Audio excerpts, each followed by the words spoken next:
Tu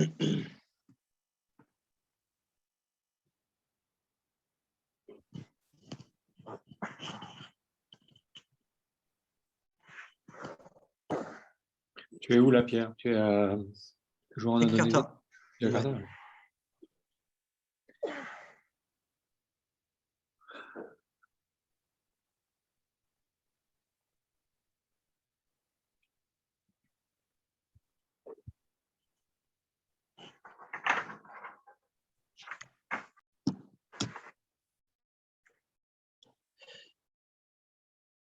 Quand est-ce que tu vas sur le terrain? Ouais, pour l'instant, pas trop. Là, on a une mission justement au Niger, mais on a des gens qui sont sur le terrain. Donc, c'est pas moi qui vais y aller. Sanjay suggère qu'on commence avec les comptes rendus.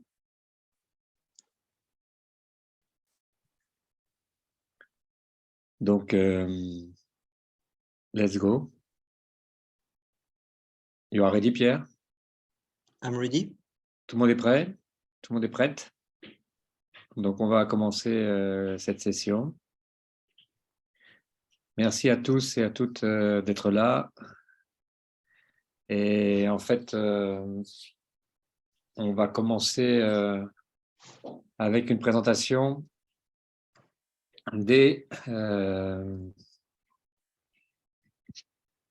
des assignments, des devoirs, des essais qui ont été faits cette semaine. Donc, il y a 3 personnes à qui on va demander d'intervenir, qui sont Armel Touizerimana, Bosso Alido Dougouri et Banyala Alice Bambara Ouoba. Donc, parmi les gens qui sont là, qui veut commencer? Est-ce qu'il y a quelqu'un qui veut prendre la main pour parler un peu du devoir, de ce qui a été fait cette semaine?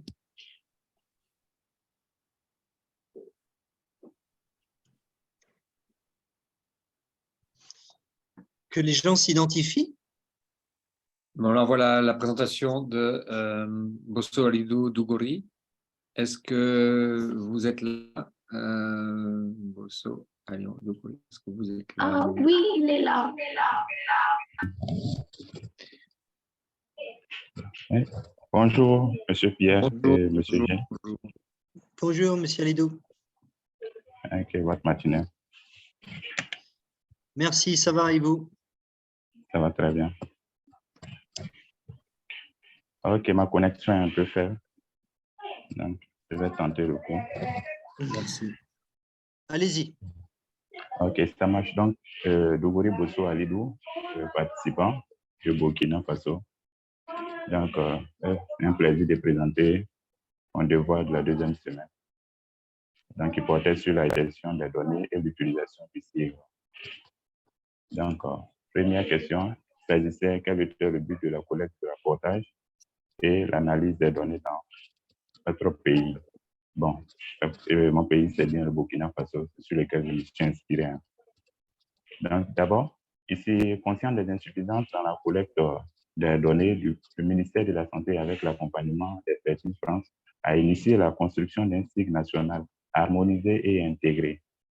Donc, il fallait, les données sont collectées, analysées, rapportées dans le SIG à chaque niveau de la chaîne pour les prises de décision éclairées. Donc, ce qu'il faut retenir ici, les insuffisances, c'est quoi? Auparavant, chaque programme disposait de ces outils de collecte. Donc, avec des circuits de remontée d'informations différents, ce qui rendait la tâche difficile aux acteurs ainsi qu'aux utilisateurs de données. Donc, en quelque sorte, en grosso modo, il y avait une multitude de rapports à traiter. Donc, pour les acteurs et les utilisateurs de ces données-là. Donc, c'était là les insuffisances en relevé, a été révélé sur le circuit. Donc, pour ça, il a été mis en place le SIG, où il était harmonisé et intégré tous les programmes bons. Et il y avait seulement des programmes prioritaires. Le Burkina Faso compte 6 programmes prioritaires. Donc, sur ici, on retrouvait ces 6 programmes. Il était facile de retrouver ces données-là là-bas et facile de les renseigner. Donc, quelles données sont rapportées par le SIG, e-SIG et stockées? Donc, les données rapportées sont, entre autres, la quantité de stocks disponibles et utilisables, donc couramment appelé S2I. Il est déterminé par un inventaire physique qui donne la situation réelle des produits et la quantité livrée et reçue, donc obtenue à partir des bordereaux de livraison sur une période bien déterminée. Et on a aussi la quantité consommée correspond au stock distribué aux patients et il nous permet de déterminer la consommation moyenne sur une période également.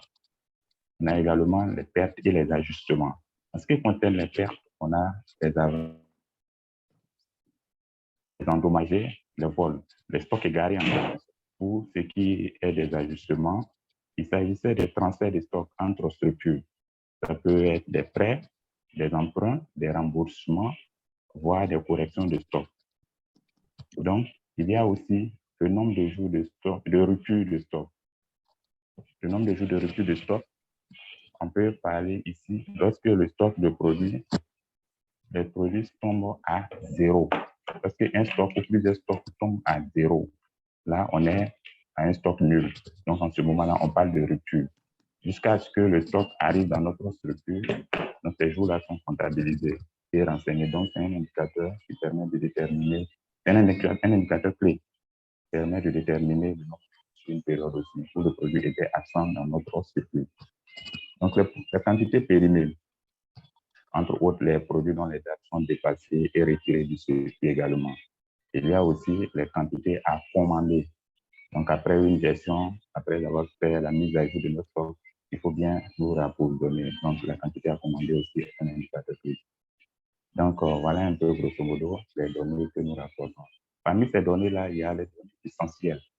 Les données essentielles-là sont le S2I, quantité disponible et utilisable, la quantité consommée, les pertes et ajustements.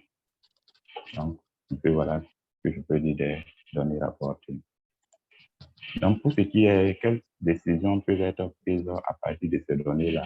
Les décisions qui peuvent être prises sont, entre autres aussi, l'estimation des quantités à acquérir, la détermination des quantités à distribuer, la détermination et révision des plans de livraison, réapprovisionnement d'urgence pour répondre ou éviter une rupture de stock, mise en place d'activités de renforcement de capacité des gestionnaires.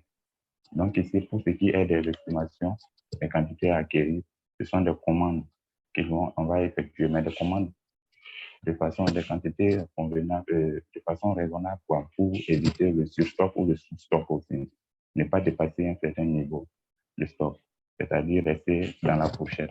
Et au Burkina Faso, nos structures, telles que les structures périphériques, les CSPS, ont un niveau de stock à ne pas dépasser. Le minimum, c'est 2 mois, le minimum, c'est 1 mois, et le maximum, c'est 2 mois. Pour ce qui est des districts, c'est-à-dire les DRD et les hôpitaux, le minimum 2 mois, le maximum 5 mois. Donc, lorsqu'on veut faire un réapprovisionnement, il faut tenir compte de ces niveaux. OK. Donc, c'est ce qu'on peut dire de l'estimation des quantités acquises. On peut parler aussi de la commande d'urgence. Donc, ici, lorsque nous tombons à 0 ou bien nous tendons vers la rupture, il faut passer une commande d'urgence. Donc, voilà un peu les décisions qui sont prises à partir de nos données. La source. À quel niveau les données sont-elles collectées, saisies et rapportées dans notre pays? Donc, la source de collecte des données. Les données sont collectées et enregistrées à chaque maillon de la chaîne d'approvisionnement, c'est-à-dire au niveau CSPS, au niveau district, au niveau DRS et jusqu'au niveau central, dès lors qu'il existe un stock de produits de santé. Donc, à travers les outils primaires, on peut citer la fiche d'inventaire, donc c'est-à-dire à partir d'un inventaire physique, la fiche de stock qui suit le mouvement de tous nos produits, le bordereau de livraison. Est-ce qu'on fait la réception d'un produit? Cet outil nous permet de voir les produits qui ont été livrés et reçus. Donc, le registre de distribution, le registre de vente de dispensation et le registre des pertes également.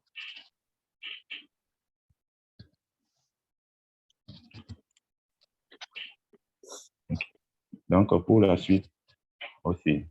Donc, le circuit de rapportage des données collectées. Une fois les données collectées et saisies au niveau des PPS, c'est-à-dire les points de prestation de services, les formations sanitaires sur lesquelles on retrouve au niveau périphérique transmettent leur rapport au niveau du district chaque mois.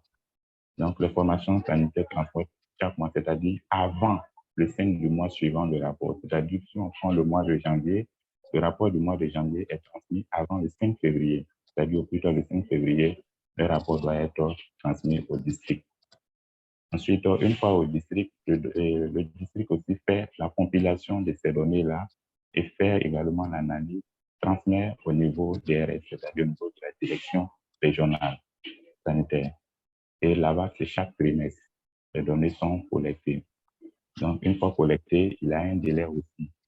Donc, c'est-à-dire le 15 du mois suivant le trimestre. Donc, après le T1, le T1, c'est-à-dire le trimestre janvier, février, mars. Donc, après mars, il a jusqu'au 15 février pour transmettre son rapport aussi au niveau supérieur. Donc, voilà un peu comment circulent les données dans notre chaîne. Et arrivé à la DRS aussi fait la compilation de tous les districts sous sa coupe, sous son aire. Il a aussi jusqu'au 25 du mois suivant le trimestre. Donc, également, le même trimestre, si c'est le T1, il a jusqu'au 25 avril pour transmettre son rapport au niveau supérieur. Une fois au niveau supérieur, la compilation est aussi faite sur toute l'étendue du territoire. En son temps, c'était la DGPMF qui faisait la réception. Mais avec quelque chose, la mise à jour, c'est maintenant l'ANRP, l'Agence de régulation, l'Agence nationale de régulation pharmaceutique, si je ne me trompe pas. Si je me trompe, certains de nous pourront l'éclairer là-dessus. Donc, la DGPML vérifie et analyse aussi les données de façon régulière et prennent des décisions pour les politiques, les décisions afin d'avoir des stratégies pour la matière sanitaire maintenant. Donc, voilà un peu, grosso modo, la source et le circuit des rapportages. Donc, qui collecte les données sur la chaîne d'approvisionnement au Burkina Faso particulièrement, ce sont les pharmaciens, logiciens de santé, préparateurs de temps en pharmacie qui sont au contact des stocks. Mais on peut aussi citer les infirmiers, sages-femmes, magnéticiens, agents de santé communautaire, gérants de stocks, qui accompagnent aussi les mêmes acteurs dans la gestion des stocks. Donc, ils sont amenés aussi à faire la collecte de temps à autre. Donc, de façon grosso modo, voilà ceux qui participent dans la collecte des données.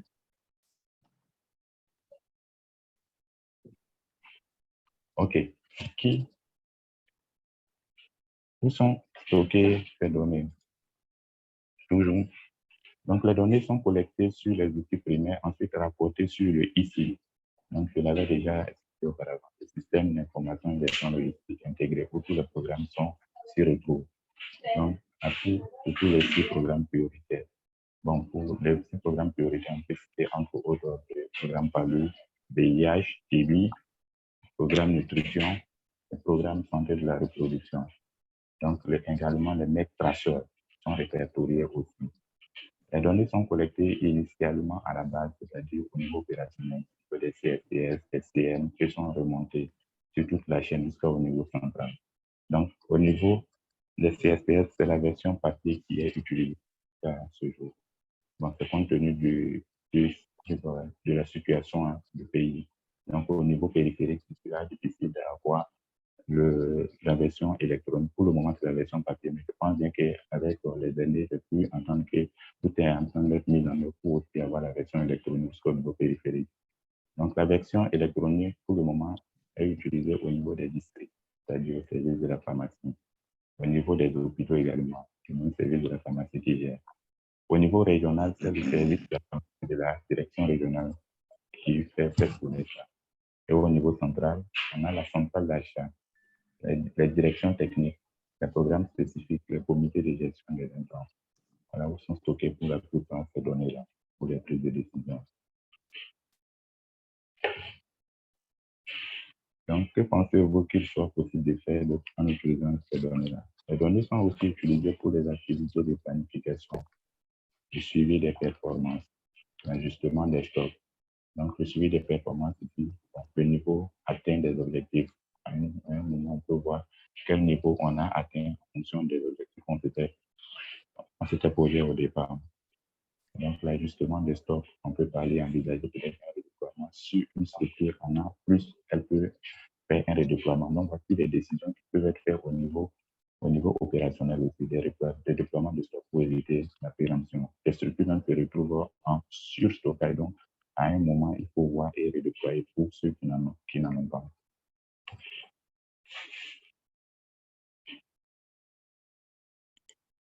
comment vérifier la qualité des données? Les données de bonne qualité, on n'est pas sans ignorer que les données de bonne qualité augmentent les chances des programmes pour assurer une bonne prise de décision. Donc, pour ce faire, il faut vérifier l'exactitude des données. C'est-à-dire, les données exactes doivent être collectées et enregistrées régulièrement. Et la complétude des données.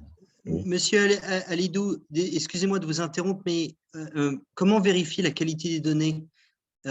Comment, en fait? Bon, OK. C'est déjà ce qu'il faut savoir. Les données peuvent être vérifiées déjà au niveau opérationnel. Maintenant, au niveau opérationnel, il peut y avoir des ateliers de validation de ces données-là.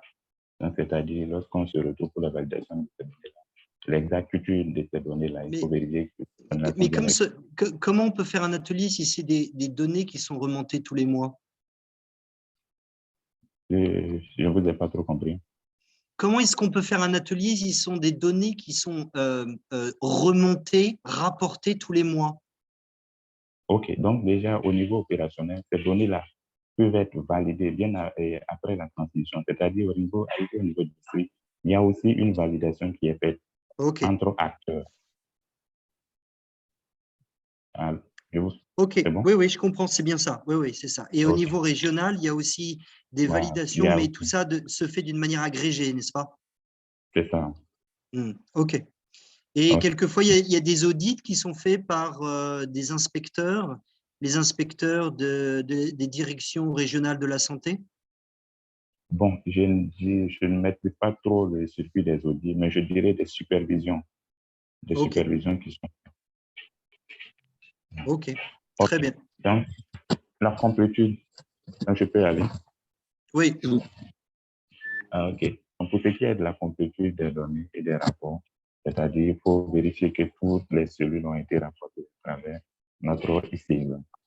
Et vérifier aussi la complétude des rapports pour tous les circuits sanitaires qui doivent bien transmettre les rapports. Et la promptitude, donc c'est le délai de transmission, éviter que les gens transmettent après le délai qui est imparti. Donc, entre autres, on avait cité les différents délais à chaque niveau. OK. Comment les données sur la chaîne d'approvisionnement affectent votre travail? Comment pensez-vous qu'elles peuvent être améliorées? Donc, les données sur la chaîne permettent déjà de prévenir les ruptures de stock. Donc, déjà, ça, c'est déjà un aspect positif. Donc, je peux voir à travers les données si il y a des stocks qui peuvent tomber en rupture. Donc, ça me permet déjà de décider ce qu'il faut faire. Il faut commander ou bien patienter, mais qu'est-ce qu'il faut faire? Ajuster les commandes pour les niveaux de stockage. Donc, je l'avais aussi dit, il y a des niveaux à ne pas dépasser pour éviter de faire le surstockage. Donc, réduire les péremptions. Donc, déjà aussi, les données peuvent me permettre de réduire mes péremptions. C'est-à-dire, quand je vois un stock qui tend vers la péremption, il faut prendre des décisions. Il faut faire un redéploiement ou bien faire. En tout cas, des décisions seront prises pour éviter que ces produits-là tombent en péremption. Comment les données sur la chaîne d'approvisionnement? Je fais toujours dans cette même montée-là. Les données de mauvaise qualité entraînent des incidents pragmatiques, comme la rupture de stock ou l'utilisation de produits de mauvaise qualité.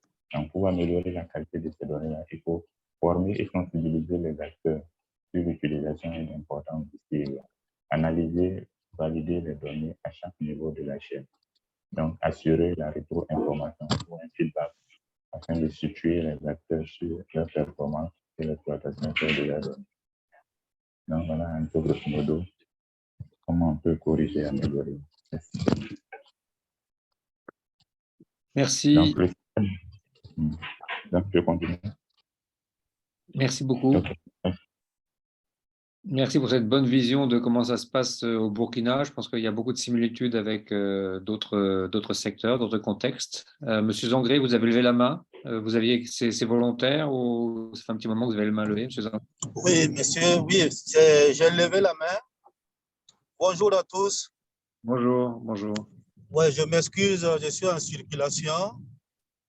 J'ai pris le cours, la présentation en cours et je voulais apporter des éclaircissements par rapport à certains points qui ont été dits par mon prédécesseur, notamment par rapport à la transmission des données et à à la vérification des données, puisque la DGPML n'existe plus au Burkina Faso. Et la DGPML a été remplacée par deux structures que sont la NRP qui s'occupe de la réglementation et la DGAP, la Direction générale de l'accès aux produits de santé, dont je relève, qui s'occupe du volet approvisionnement.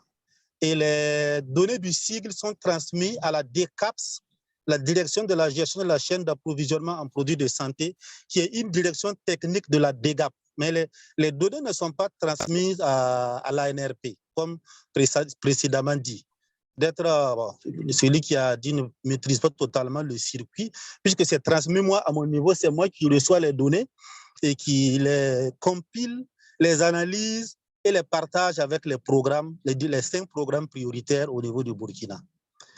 Et par rapport à l'évaluation des données, les données sont évaluées, vérifiées à tous les niveaux. Au niveau des PPS, des formations sanitaires périphériques, les données et le rapport est préparé par le gérant et validé par l'infirmier chef de poste avant d'être envoyé au niveau du district au plus tard le 5. Et cette vérification, l'ICP, l'infirmier chef de poste le fait avec les responsables des différentes unités pour s'assurer de la cohérence, de la complétude et de l'exactitude des données avant de les envoyer au niveau district. Au niveau des districts, la compilation se fait au niveau des DRD par le responsable DRD, validé par le médecin-chef avant d'être envoyé au niveau de la région.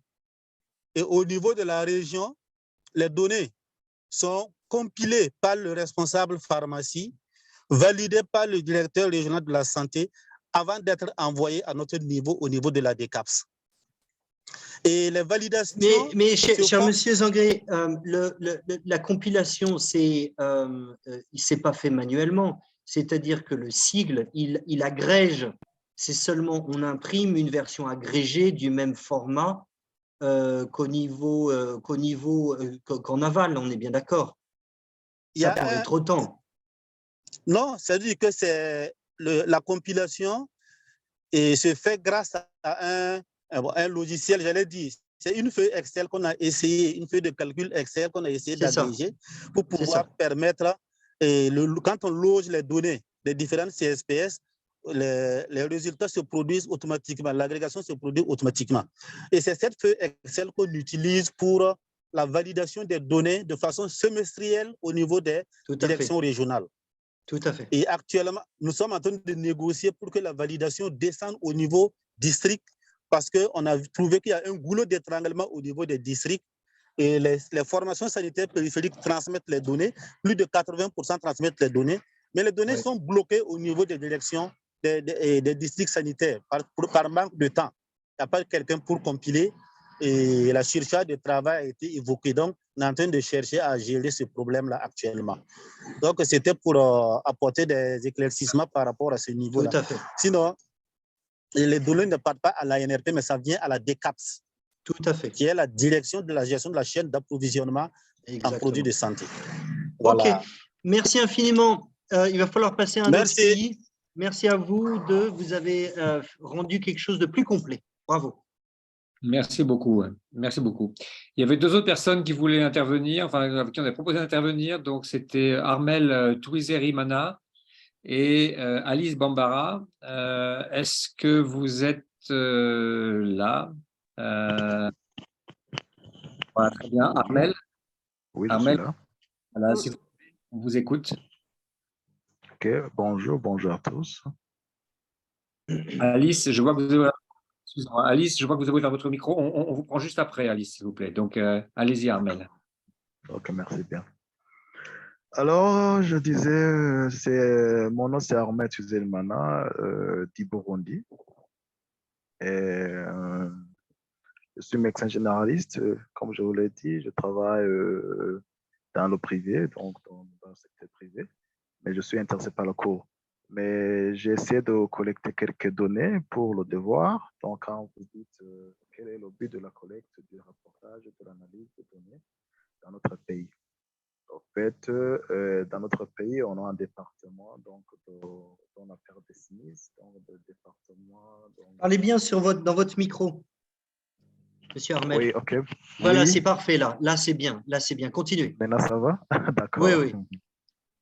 Alors, on a un département chargé de collecte de données dans le secteur sanitaire, ce qu'on appelle des sinistres. C'est là où on essaie de collecter toutes les données. Et puis, s'il y a à prendre, donc ça aide aussi dans la prise de décision selon les gestionnaires, donc selon les structures, au niveau des structures, ou bien les décideurs du pays, si les données sont collectées. Et alors, si je vais sur le deuxième point qui disent quelles sont les données, donc quelles données sont rapportées à CIGR ou à SIGR. Alors, il y a deux sortes de rapportage. Il y a le rapportage électronique, mais aussi il y a le rapportage par version papier. Donc, c'est-à-dire que ça devait être ce qui sont rapportés par la version papier, c'est-à-dire ça devait être cohérent avec la version électronique. Donc, on met les mêmes données. Donc, ça facilite alors donc, aux gestionnaires de les consulter facilement et de les voir où ça se trouve. Donc, sur l'autre point, quelle décision peut être prise à partir de ces données? Alors, les décisions, ça dépend de l'acquis dont on a rencontré dans la chaîne d'approvisionnement. Par exemple, moi, je vais dire, vous voulez trouver que peut-être qu'il y a eu manque de véhicules ou bien manque de carburant. Donc, si vous avez trouvé le lacune, ça veut dire que la prochaine, dans la prise de décision, vous allez voir comment remédier à cela. Alors, aussi, dans la planification, vous allez mettre des activités qui peuvent aider à ce que le problème que vous avez rencontré ne puisse se reproduire pour la prochaine approvisionnement. À quel niveau les données sont-elles collectées, saisies ou partout dans le pays? Ici, normalement, le système sanitaire burundais est divisé en trois catégories, je dirais. Le niveau périphérique, c'est-à-dire au point de prestation, il y a les centres de santé, même si il y a aussi les agents de santé communautaires, mais cela rapporte au niveau des centres de santé. C'est-à-dire les premières données, on va les rencontrer au niveau des centres de santé. Et les autres données vont remonter, on va les trouver au niveau des districts, parce que les districts collectent au moins plusieurs centres de santé, 15 à une vingtaine. Et aussi, les autres vont se trouver au niveau central, c'est-à-dire au niveau du ministère. Et qui collecte les données sur la chaîne d'approvisionnement? Normalement, sur la chaîne d'approvisionnement, ce que je vois ici, ce qui se fait, il y a à chaque niveau des centres de santé, il y a un gestionnaire de la pharmacie.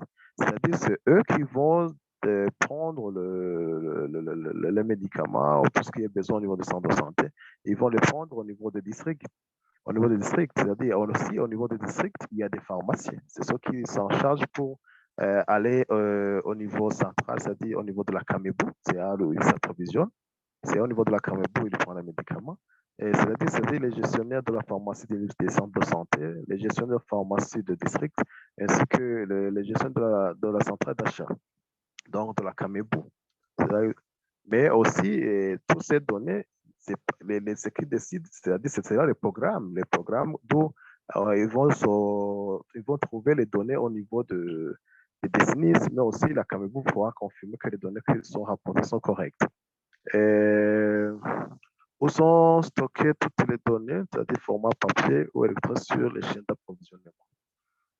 Bon, les formats papier, on trouve des salles, donc il y a sous forme de bureau où ils mettent toutes ces données au niveau les papiers là qu'on a rapportés. Donc, ils sont bien classés dans cette salle. C'est fermé, c'est pas n'importe qui peut avoir Monsieur Armel, Oui. ces documents, c'est des documents qui ont été saisis au niveau périphérique et qui ont été transportés, les formats papier, jusqu'au niveau central.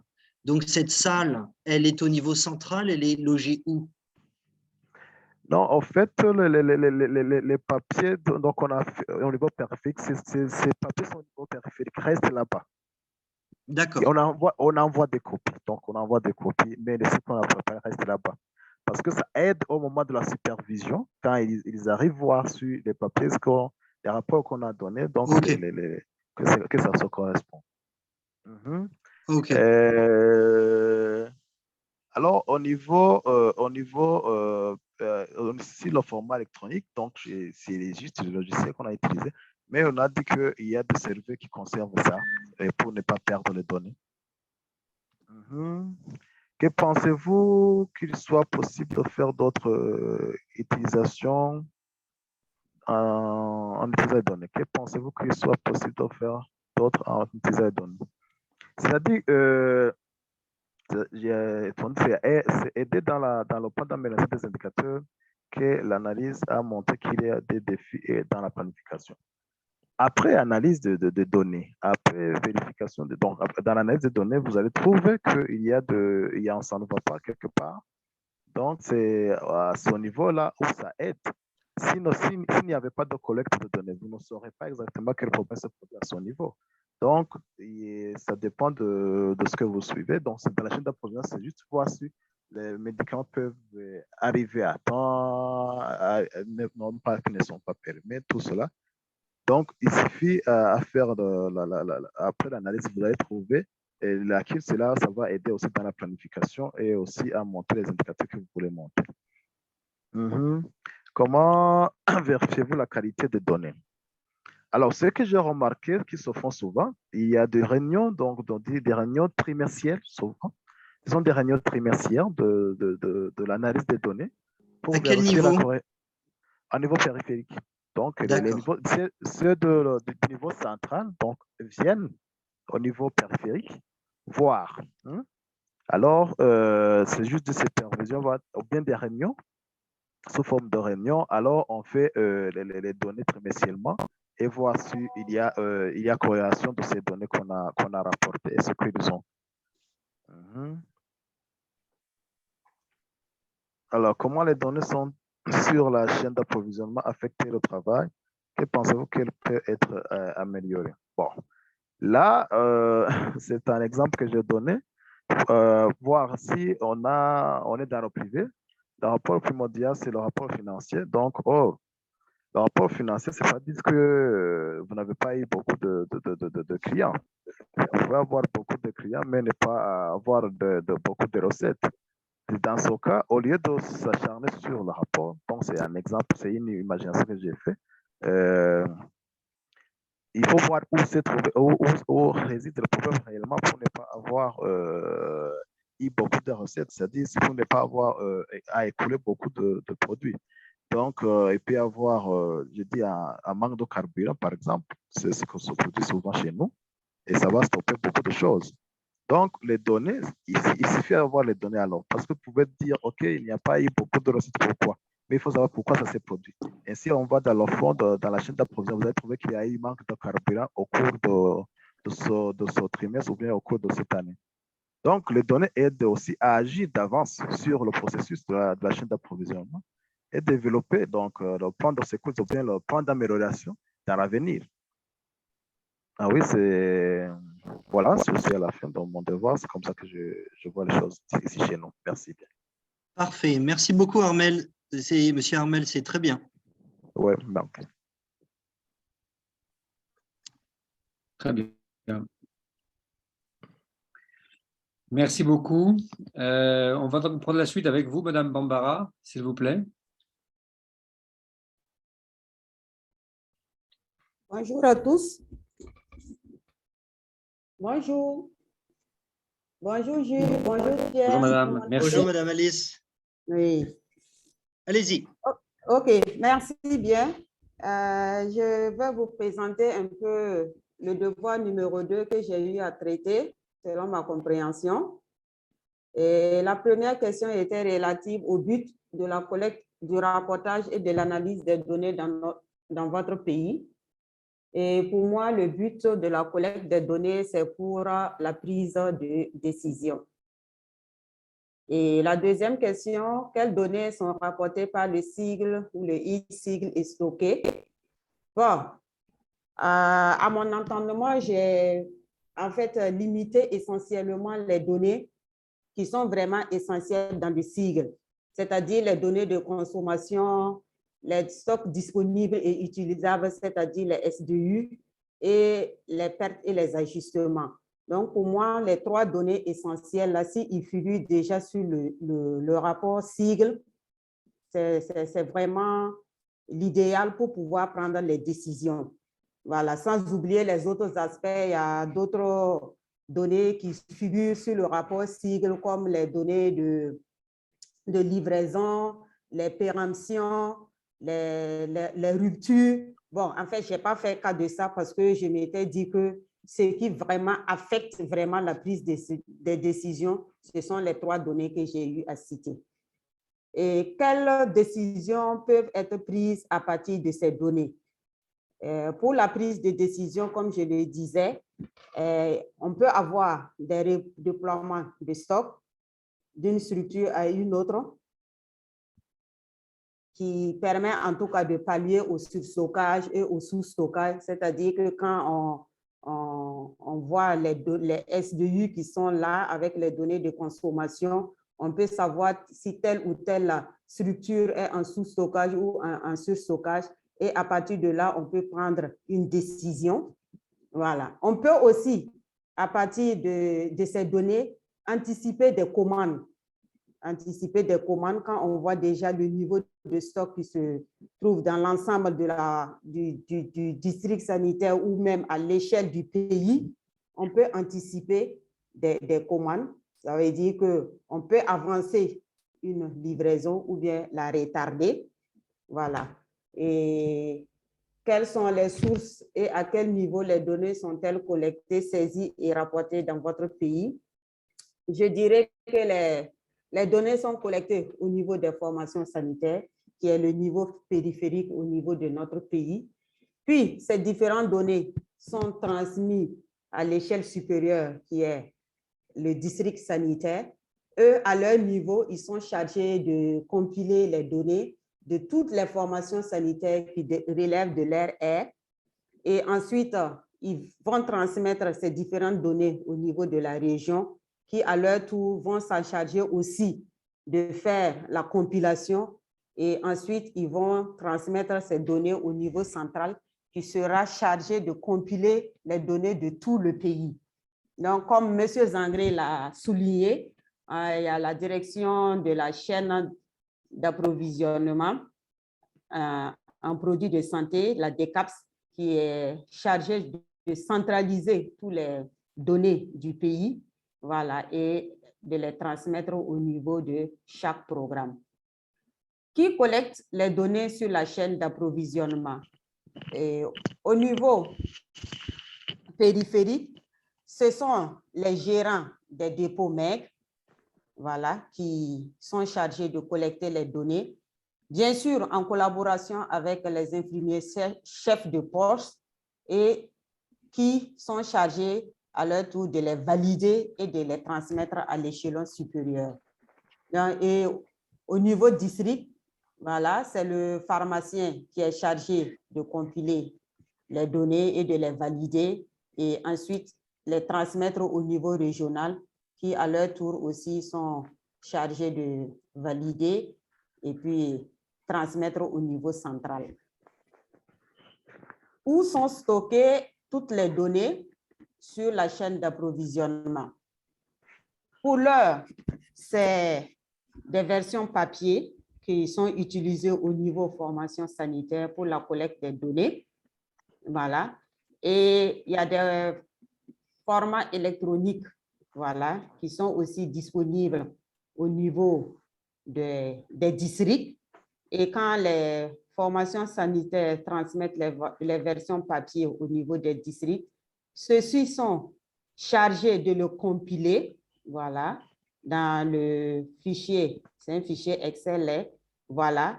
Et du même coup, on a un entrepôt de données qui est le DHIS2, qui est utilisé, voilà, au niveau des districts. Mais pour l'heure, ce système n'a pas encore très bien pris dans sa globalité parce que tous les districts sanitaires n'arrivent pas jusqu'à présent à saisir les données dans cet entrepôt de données-là, le DHIS2. Voilà. Il y a quelques-uns, en tout cas, qui font des efforts pour mettre ces données à leur niveau, aussi bien dans le logiciel Excel qui a été conçu à cet effet. Voilà. Et voilà. Que pensez-vous? Pensez-vous qu'il soit possible de faire d'autres en utilisant les données? Oui, pour moi, les données collectées nous permettent en tout cas d'assurer la disponibilité permanente des intrants et ce qui contribue en tout cas à l'amélioration de la prise en charge des malades et du coup à la réduction de la mortalité. Comment vérifiez-vous la qualité des données? Pour le moment, ce qui se fait dans notre pays, nous avons des sessions de validation des données qui sont organisées au niveau intermédiaire et au niveau régional. Je dirais au niveau intermédiaire parce que c'est une première pour cette année au niveau de notre pays. Et ça, c'est uniquement pour le programme de santé de la reproduction et qui est la direction où je travaille. Donc, je maîtrise bien ce qui se passe à ce niveau. Il y a l'UNFPA qui a mis à la disposition des districts sanitaires des fonds pour pouvoir valider les données des produits SR qui sont collectés au niveau des formations sanitaires et qui remontent au niveau des districts.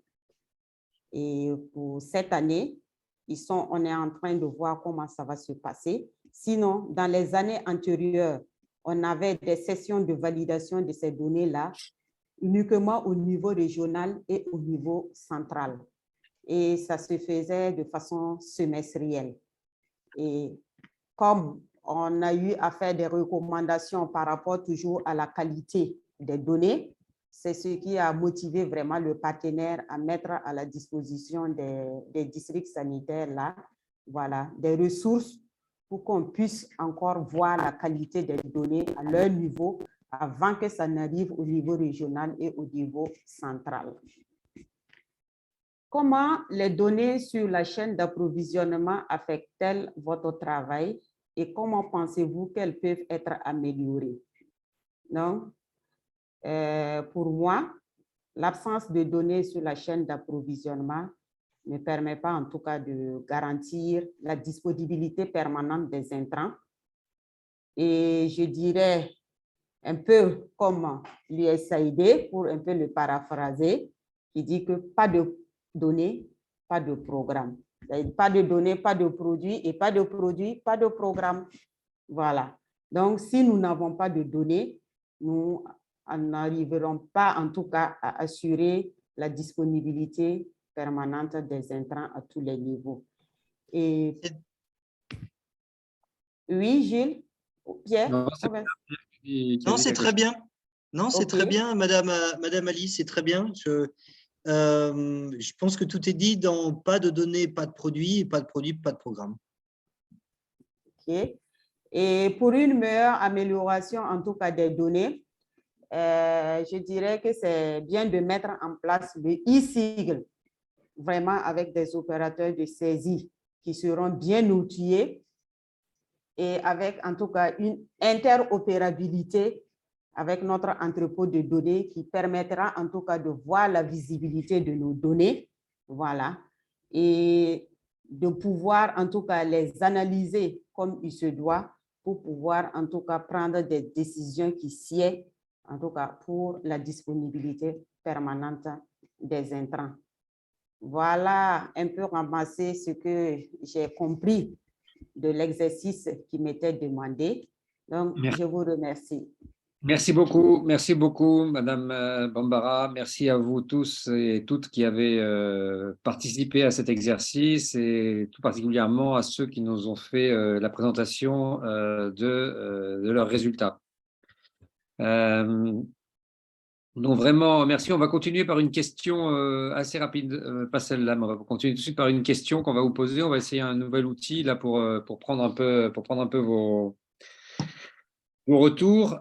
Pourquoi pensez-vous que la qualité des produits médicaux est importante? Alors, utilisez quelques mots pour décrire votre point de vue. Alors, si vous voulez, vous pouvez même mettre juste un mot, hein, voilà, ça peut être simple avec juste un mot qui vous marque, qui vous semble important. Donc, Donc, Gilles, tu nous demandes de copier et coller le lien, c'est ça? vous cliquez sur Menti ou vous tapez dans Google Menti, MENTI, et vous allez trouver, vous allez arriver sur une page où on va vous demander un code.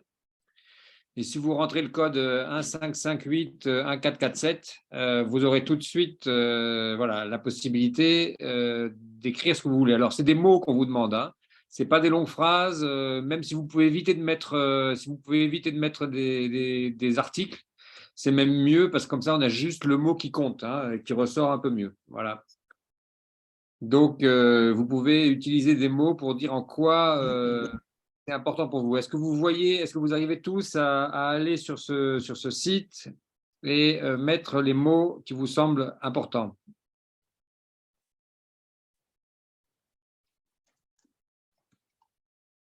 Donc, on a 2 minutes pour Allez, remplir ça. pour laisser aller libre champ à votre créativité, hein,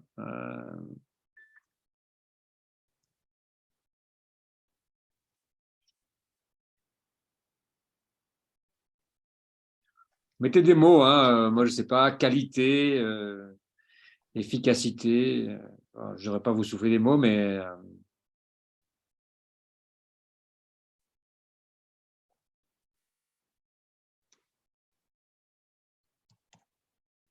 vous pouvez faire ça sur votre téléphone, sur votre ordinateur. Il n'y a pas de. C'est un site web, hein, en fait, c'est un site web qui est là. Très bien. Vous voyez les mots qui commencent à s'afficher là, voilà, voilà.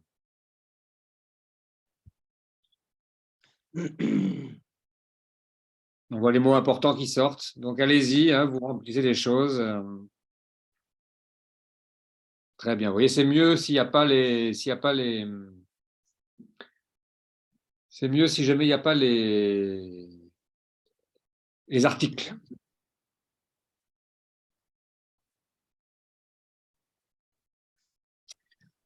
Très bien, très bien. Efficacité, sécurité qui revient bien, collaboration, qualité, sauver des vies, c'est bien aussi. Qualité aux patients, respect, soins, santé, vie. Ah, Monsieur Kouassi qui rajoute le code ne marche pas. Ah, donc, désolé, normalement ça doit marcher, hein, ça devrait marcher parce que regardez bien si vous avez bien tapé les bons chiffres, 1558 1447. Merci. Bon, on va avancer. Il y a 9 personnes déjà qui ont répondu, donc sur 35, ce n'est pas énorme, hein. 11, voilà, c'est bien, c'est bien. Continuez. Efficacité dans le traitement. Qualité aux patients pour la compliance, exactement, pour être compliant avec les attentes. L'innocuité, la résistance, sauver des vies, réduction de la mortalité, la qualité, être sain, le soin, sain, soin, ouais, soin, pas sain, sécurité, voilà. Merci, merci, merci bien, ça donne une idée. Vous pouvez continuer à mettre, hein, on regardera le Word Cloud une fois qu'il sera finalisé. Par contre, je n'ai plus le contrôle sur les slides. I've lost control over the slides. So I'm lost. Let's move forward. Guérison. Voilà. Écoutez, on est content de voir que ça marche, hein. S'il y en a qui ont des problèmes avec ce genre de choses, dites-le nous. Comme ça, on pourra essayer de continuer après, de réutiliser ce genre d'outils peut-être pour des sessions de brainstorming qui pourraient nous servir. N'hésitez pas vous-même, quand vous avez des sessions en ligne à faciliter, à utiliser ce genre d'exercice. Merci. Pendant que vous continuez, de toute manière, n'hésitez pas à continuer à remplir, hein. Le nuage de mots va va se renforcer, hein, va donc s'enrichir avec les mots que vous allez apporter, donc n'hésitez pas vraiment. Donc, qu'est-ce qui s'est passé cette semaine? Cette semaine, c'est le module 4. Hein. Module 4, on est sur le contrôle de la qualité dans le chaîne d'approvisionnement, hein, principalement un gros travail sur le contrôle de la qualité des produits, hein, plus que de la qualité des processus en l'occurrence. Et donc, qualité des intrants. Hein, vraiment, c'est un gros travail sur la qualité des intrants. Vous avez des forums sur lesquels vous pouvez participer, exprimer votre opinion sur les politiques de contrôle qualité, exprimer vos opinions sur le budget qui est alloué au contrôle qualité. Et puis, il y a une discussion sur le root cause, hein, comment on découvre les causes fondamentales des problèmes. Il y a une étude de cas sur les faux médicaments et le paludisme. Les avancées, bon, bravo, hein, en tous les cas pour tous ceux là qui sont dans la moitié de droite du tableau, bravo, félicitations, vous avancez à un rythme qui est un rythme régulier, soutenu. Ceux qui sont dans la partie gauche du tableau, bah, voilà, il est important peut-être d'essayer de mettre les bouchées doubles. Hein, on est à la moitié du programme, donc vraiment après tout rattraper, vous l'avez vu, hein, et suivre le programme, faire les exercices, ça prend du temps. Donc voilà, ceux qui sont en retard, ceux qui n'ont pas commencé, on vous engage vraiment à mettre les bouchées doubles. Puis ceux qui sont avancés, ben vraiment garder cette régularité, continuer à avancer, bravo. C'est comme ça qu'on va pouvoir progresser. Cette semaine, donc bon, voilà, on travaille sur la qualité des produits. On va engager la réflexion sur la qualité des produits. On va rapidement regarder une petite question. Hein, selon vous, dans votre pays, est-ce que les produits falsifiés ou de qualité inférieure sont vraiment un problème? Alors oui, la situation est assez mauvaise. Oui, mais les acteurs la gèrent bien. Ou non, nous n'avons pas de produits falsifiés ou de qualité inférieure dans notre pays. Voilà, vous avez trois possibilités. Il faut en choisir une pour qu'on ait rapidement une image un peu de comment ça s'organise dans votre pays et quelle est la perception, en tous les cas, que les participants à ce cours peuvent avoir de… Je crois que, Gilles, il n'y a pas beaucoup de pays d'Afrique francophone subsaharienne qui ont réussi à véritablement se débarrasser des produits falsifiés, hein, des produits illicites, à part le Rwanda, a fait des gros efforts. Et je crois que le Bénin s'est bien débrouillé. Sans ça, qu'est-ce que, de ton expérience, tu connais d'autres pays? Alors moi, Pierre, pour être très honnête, cet aspect n'est pas mon cœur d'expertise, hein, je vais pas mentir. Voilà, donc vraiment, je ne peux pas me prononcer. Tu ne vas pas dans les bazars et tu ne vois pas si tu ne vas jamais.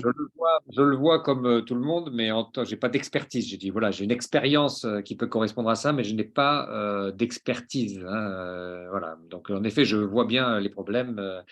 Je suis confronté, la moitié de ma famille vivante, voilà, une partie de ma famille étant originaire d'Afrique aussi, on l'expérimente de temps en temps, voilà, dans le contexte voilà, où j'ai pu vivre, mais non, je n'ai pas d'expertise, donc je ne préfère pas trop me prononcer là-dessus.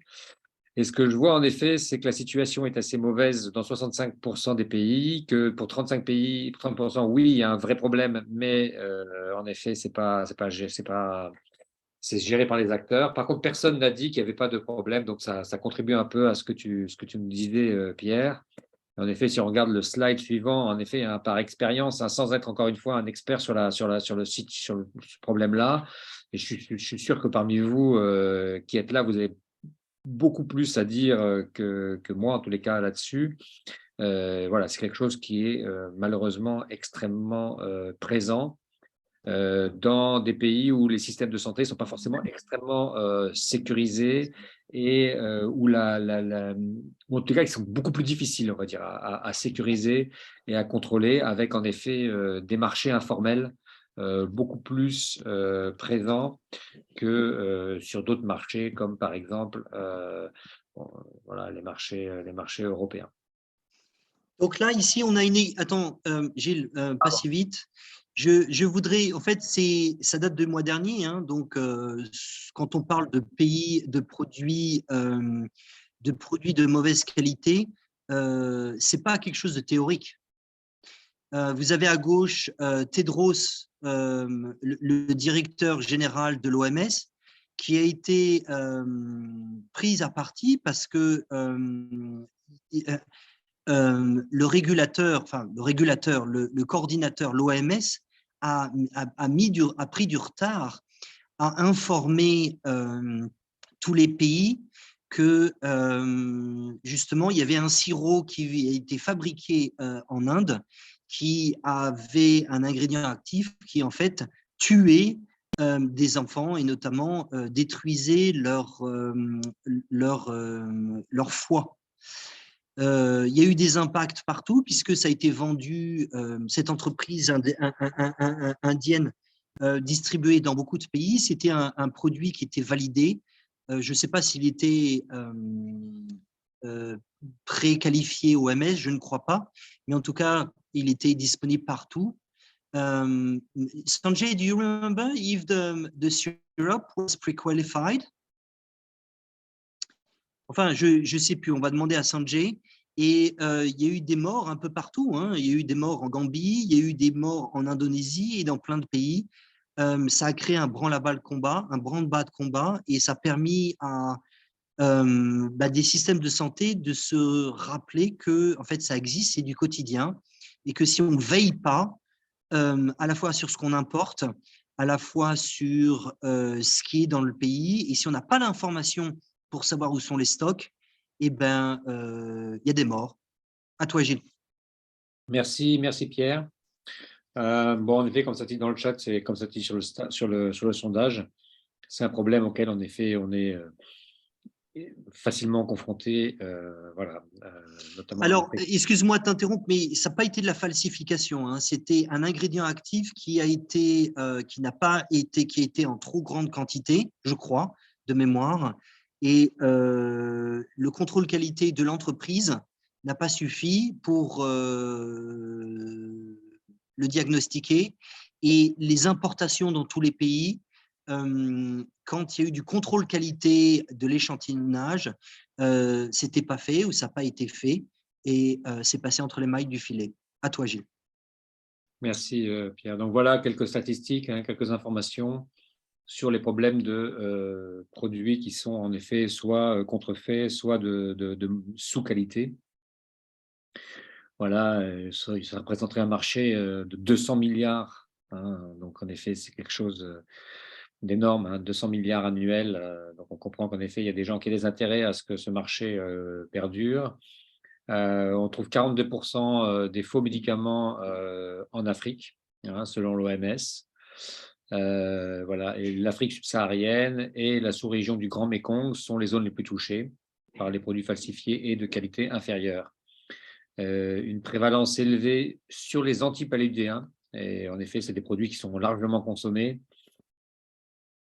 Et donc parfois aussi, de toute manière, même pour voilà, il y a tellement d'adaptabilité, tellement c'est des produits qui sont tellement remis à jour régulièrement qu'en effet, il est parfois difficile de savoir lesquels ont beaucoup d'impact, lesquels ont moins d'impact. Enfin, vraiment, il y a quelque chose là-dessus, voilà, qui a surveillé de près. Et puis l'achat par les patients de leur poche contribue largement au marché illicite. En effet, c'est souvent beaucoup moins cher. Je parlais tout à l'heure de systèmes contrôlables. C'est vrai que dans des pays où, par exemple, les médicaments sont remboursés par des systèmes d'assurance maladie, ben c'est plus facile pour tout le monde d'aller accéder à des médicaments que là où il n'y a aucun remboursement. Tout doit être payé directement de la poche, et on va aller chercher forcément ce qu'on espère être le meilleur rapport qualité-prix, mais qui parfois est juste un prix très bas, mais une qualité aussi très basse. Et donc, ce n'est pas le meilleur rapport qualité-prix, c'est juste que le prix est bas. Ben, c'est la perception de la qualité. Exactement. Exactement. Voilà, nous allons donc passer sur une discussion en plénière. Pierre, peut-être que je te donne la main sur cette question pour faciliter un si peu. tu me donnes la main, je la prends. Hein. Bon, eh ben, écoute, cadeau. Je te la rends pas. Je te la rends pas. Cadeau. Donc la question, c'est pourquoi l'Afrique subsaharienne est-elle le point chaud des produits de mauvaise qualité? Donc ici, on va demander aux personnes d'intervenir en écrivant dans le chat, ou alors, et c'est Gilles qui va, qui va le lire oralement qu'il y a dans le chat. Et moi, ce que je peux faire, c'est écrire sous la dictée de Gilles et sur la dictée d'autres personnes que Gilles va pouvoir sélectionner quand ils auront levé la main. Et nous parler rapidement, mais très rapidement. On a besoin d'une demi-minute par personne. Pour répondre à la première question, il y en a, je crois, il y en a 5 ou 6 questions. Question de politique générale, faible autorité de l'agence réglementaire et faible leadership dans la conduite de la chaîne d'approvisionnement. À votre avis, ça s'adapte? Alors, je vais partager mon écran, puisque j'ai ce document ouvert, et je vais saisir. Faut-il saisir?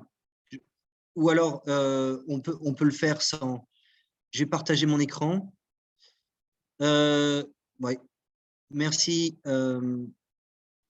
Priyanka, to give me the hand. Yeah, yeah, okay. No, I still not have the… Can I share my screen, Priyanka? Ah oui, ah oui. Merci. Où suis-je? Ici. OK. Alors, qui veut répondre à la première question? La première question étant, dans quel pays vous pensez que l'autorité de l'agence de réglementation est faible, ou alors le leadership de la chaîne d'approvisionnement est faible?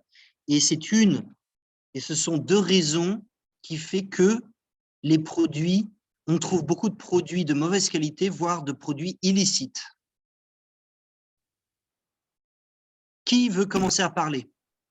Dans le chat ou en levant la main?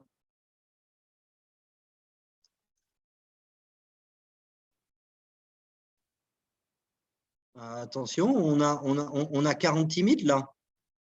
Hubert belge. Oui, merci. Pour la première question, je prends le cas de la RDC, mon pays. OK. Ouais. Alors, dites-nous, qu'est-ce qui se passe en RDC? Oui, il y a manque de ce leadership dont on fait allusion à tous les niveaux. Donc, leadership de quoi? Du PNAM? Leadership du PNAM et toute sa suite. Ouais. Soyez plus précis. Le PNAM, donc c'est l'auto…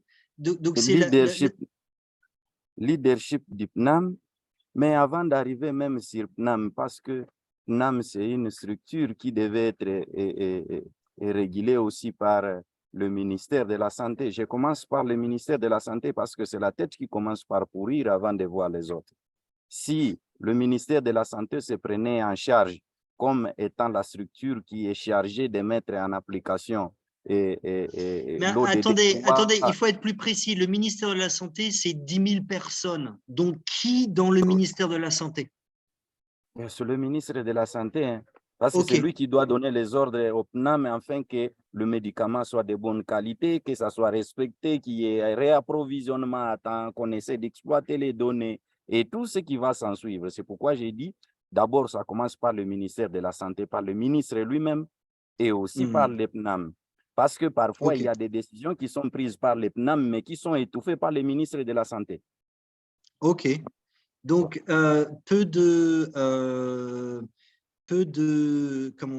OK. Alors, le PNAM, c'est le Programme national d'approvisionnement des médicaments. Oui. Donc, c'est le conducteur de la chaîne d'approvisionnement. Maintenant, le régulateur, c'est qui?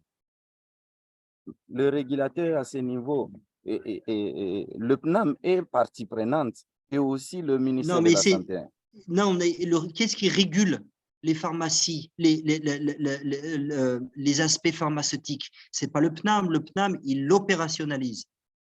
Oui, eh bien, effectivement, oui. Il met en opération la régulation. Parce que... Non, le PNAM, je suis désolé, le PNAM Oui. ne régule pas. Il y a Oui. un autre, il y a la direction de la pharmacie qui régule, c'est ça? Oui, il y a la direction de la pharmacie qui régule. C'est pourquoi j'ai dit le PNAM. Pourquoi? Si je peux m'expliquer avec votre accord. Allez-y. D'accord. Et il y a la direction de pharmacie où tout est régulé, qui donne d'ailleurs même la mise sur le marché. Ce n'est pas le PNAM. Mais bien sûr que et celui qui est du PNAM et celui qui donne les ordres de régulation, tous sont des pharmaciens et qui relèvent de même lobbying dans l'interaction. C'est pourquoi j'ai dit ils sont des mèches. Ils sont des mèches. Attention, il y a des collègues pharmaciens, probablement de la RDC. Oui, ils me suivent effectivement.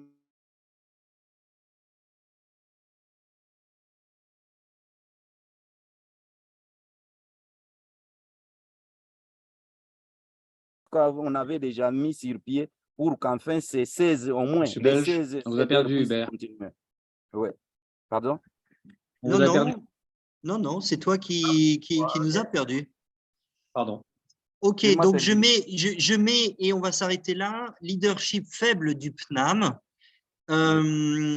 leadership et moyen faible de la direction de la pharmacie pour application, pour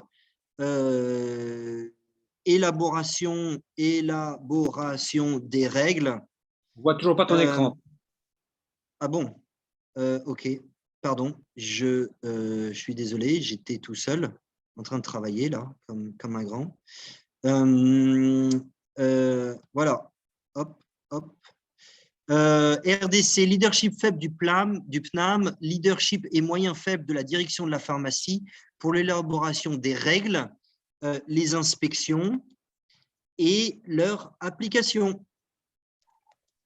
Et faire respecter leur application. Est-ce que ça résume bien, cher monsieur, ce que vous m'avez dit? Effectivement, oui. Ok, oui. Très bien. Passons à un autre pays, s'il vous plaît. Merci de votre participation.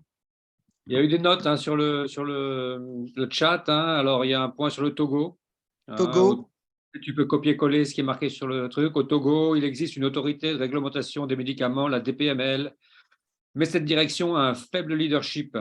La DPML n'est pas dotée de moyens pour mener à bien son travail. Il n'existe pas un laboratoire de contrôle de la qualité des produits. Il n'existe pas un vous dire qu'au Togo, il n'y a pas de laboratoire pour contrôler la qualité des produits, par exemple en warehouse. Oui, mais attends, Gilles, ce n'est pas parce qu'il n'y en a pas qu'ils ne sont pas faits. Ils peuvent être envoyés à l'international, à un pays limitrophe. Mais il faut reconnaître quand même que quand on reçoit des documents, quand on reçoit des produits dans un entrepôt, avoir la capacité de pouvoir tester les produits immédiatement, c'est vraiment un plus en termes d'organisation, de délai, bien évidemment. Et puis, là, sur un pays, je ne sais pas. Il va falloir passer à un autre, si on n'a que 20 minutes.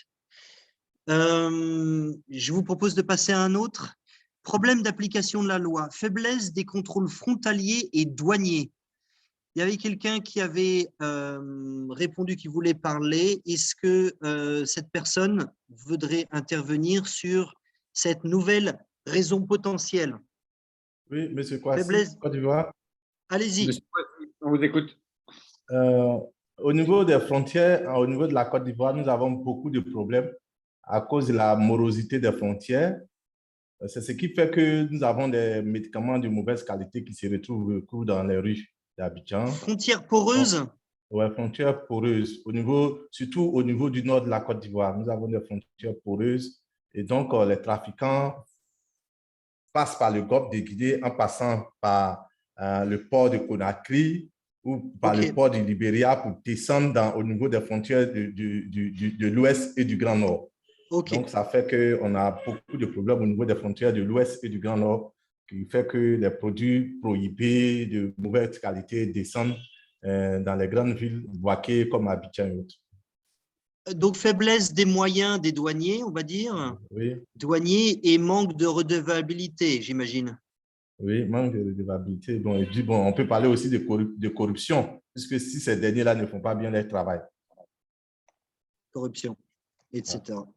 OK, très bien. Merci infiniment. Bonne analyse. Qui d'autre veut parler de son pays?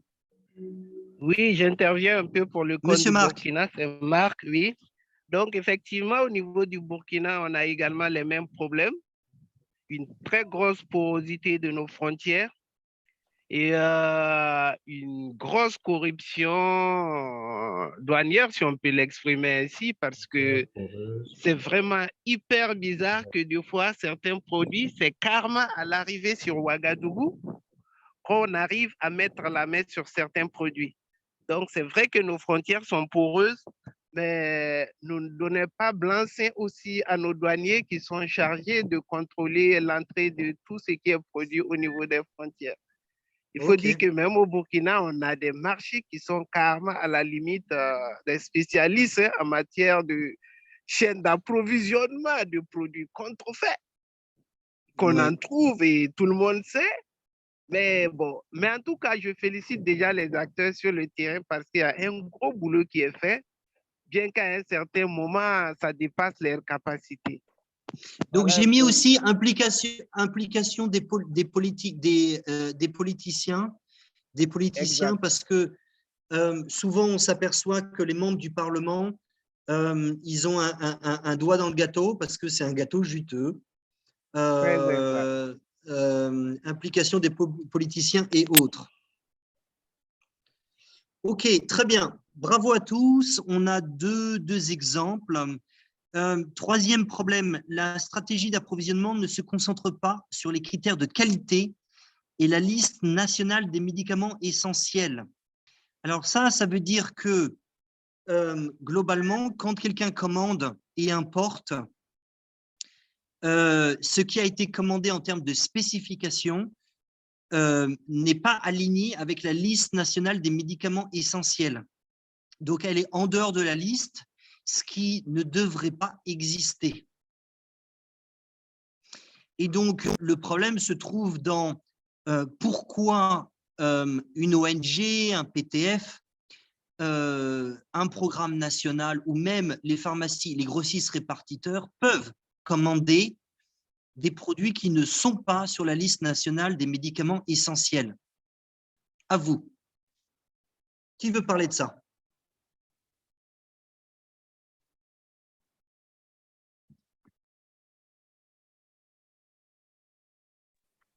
Alors, oui, monsieur Kwasi. j'interviens une minute pour le compte du Burkina, de nouveau. Allez-y. Alors, il faut dire que des fois, le souci qui se pose, surtout avec nos bailleurs du fonds, nos donateurs et autres, est que la plupart basent leurs commandes sur la liste de l'OMS. Qu'est-ce que c'est la liste de l'OMS? La liste préqualifiée de l'OMS. OK. Voilà, et sur la base des préqualifications de l'OMS, et au niveau pays, il y a ce qu'on appelle l'autorisation de mise sur le marché, qui est une réglementaire, l'enregistrement au niveau pays. Alors, tous les pays, tous les produits qui sont sur la liste OMS n'ont pas forcément des AMM au niveau du pays. Oui, mais le fait de ne pas avoir un AMM ne présuppose pas une mauvaise qualité. Oui, mais nous parlons de liste nationale. Je suis d'accord, mais il y a sur la liste nationale, il y a des produits qui n'ont pas tous des AMM. C'est pas parce qu'ils sont sur la liste nationale des médicaments qu'ils ont obligatoirement une AMM. D'abord, il y a la liste nationale des médicaments et ensuite, les fournisseurs devraient demander une autorisation de mise sur le marché. Ont-ils une exemption puisque ce sont les Nations Unies ou ce sont les humanitaires qui importent? Ça, c'est une chose, ça peut être une des raisons. L'autre raison, ça peut être aussi que, comme au Niger, un cas que je suis en train d'étudier, il y a 12 mois d'attente pour avoir une AMM, si ce n'est pas 18 mois. Exact. Mais l'avantage de l'AMM, c'est que ça donne au moins une porte au pays de vérifier la qualité de ses produits avant les rentrées. C'est surtout ça qui est l'avantage premier. Donc, du coup, si le produit n'a pas d'autorisation, il faut une autorisation express. Et généralement, dans ce genre de situation, je ne suis pas trop sûr que la vérification, le contrôle arrivé au pays est toujours fait comme il se doit. Donc, il y a beaucoup de biais en la matière. Oui, on est d'accord. En fait, c'est sur ça que je voulais en venir. C'est ça, mais ce n'est pas parce que le produit n'a pas d'AMM qu'il n'est pas sur la liste nationale des médicaments essentiels et qu'il n'est pas un produit de qualité. Parce qu'en règle générale, tous les PTF, ils sont obligés d'acheter des produits préqualifiés OMS et ils le respectent tous. C'est assez rare, à part des ONG, certaines ONG ou des choses comme ça qui sont, etc. Allez-y, quelqu'un d'autre. Il y avait sur le… Oui, allô. Allez-y. Oui, je voulais partager l'avis de Marc. Quand on prend le Togo, effectivement, il existe une liste nationale des médicaments essentiels qui est régulièrement révisée. Et lorsqu'un produit doit entrer qui n'est pas sur cette liste, il y a l'autorisation spéciale d'importation qui est souvent accordée. Donc, je voudrais partager vraiment l'avis qui dit que pour ce point-là, au moins, chez nous, c'est assez respecté. Les produits qui sont commandés sont la plupart du temps des produits qui sont sur ces listes. Mais il existe des circuits, comme vous l'avez dit, illicites, qui ne respectent pas ce volet. Mais tout ce qui est contrôlé, c'est quand même partie. Quel pays? Le Togo. Le Togo. Togo. OK, Togo. Togo. OK. Merci bien. Allez-y. Oui, très bien. Circuit parallèle qui ne respecte pas la liste nationale des médicaments essentiels. OK, très bien. On passe à l'autre question.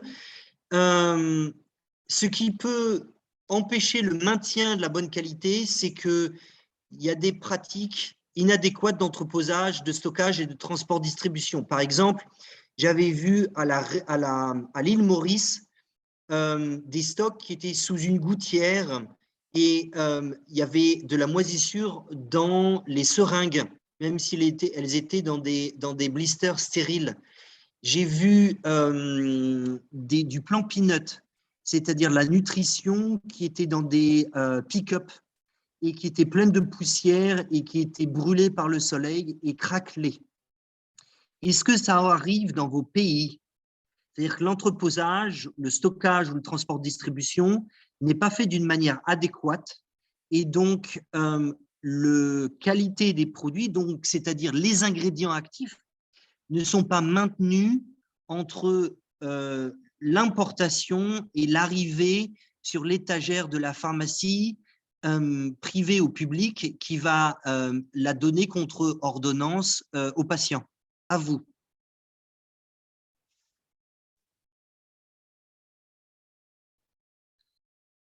Oui, Bertin, je peux parler? Allez-y. Bon, ce que moi j'ai vu au niveau de la Côte d'Ivoire à Mans, plus précisément au niveau après la crise post-électorale, c'est que j'ai visité des entrepôts au niveau du district et des centres de santé rurales où les médicaments n'étaient pas véritablement bien entreposés. Bon, l'entrepôt existait de nom, mais il y avait de la poussière, c'est-à-dire l'entrepôt n'était pas entretenu, donc ça ne pouvait pas véritablement garantir la qualité des médicaments qui allaient être prescrits aux malades. Donc la poussière, dans la chaleur, voilà. Donc il y avait une insuffisance au niveau des agents aussi. Au niveau des agents, il y a insuffisance des agents. Et puis, il faut dire qu'au niveau de la distribution aussi, il y avait manque de véhicules également. Il y avait des manques de véhicules. OK, Super, merci beaucoup. Qui d'autre veut nous parler de son expérience? Ok, bah, je pense qu'on a compris, c'était quelque chose d'assez simple. Maintenant, les produits publics, c'est-à-dire les produits MEG, les médicaments essentiels, quand ils sont achetés par la centrale d'achat, je vous parle de… Excuse-moi, Pierre, il y avait des commentaires sur le chat. Hein. Alors, fais vite, oui. Alors, il y a en RDC des problèmes logistiques dus aux infrastructures dans les zones rurales. Et ça veut dire quoi, ça? Ben, elles sont très difficiles à accéder par les routes. Ah, donc long transport non protégé. Infrastructure routière, et puis les capacités. Des bâches. Et puis, que ce soit au Burkina Faso ou que ce soit aussi en RDC, des espaces de stockage insuffisants. Ok, mais ce n'est pas parce qu'ils sont insuffisants que ça a un impact sur la qualité. Trop exigus, donc en effet, peut-être en effet ouais, un impact sur les capacités de stockage dans des conditions. Ok, conditions d'entreposage non conformes. Ok, très bien. Alors, les produits publics étant onéreux, les patients achètent les produits illicites. Un exemple, je travaille sur le Niger, et quand on regarde l'arrêté ou le décret qui dit la centrale d'achat, elle va prendre 25% quand elle achète du paracétamol à 100, elle le vend au district à 125. Le district, il prend 50%. Donc, ça veut dire que ça passe, on va dire, 125. 175, non, ça fait 180 parce que c'est 50% de 125. Et ensuite, la formation sanitaire prend une marge de 40%, je crois, de mémoire. Donc, on va dire que le Niger, sur base d'importation sans francs CFA,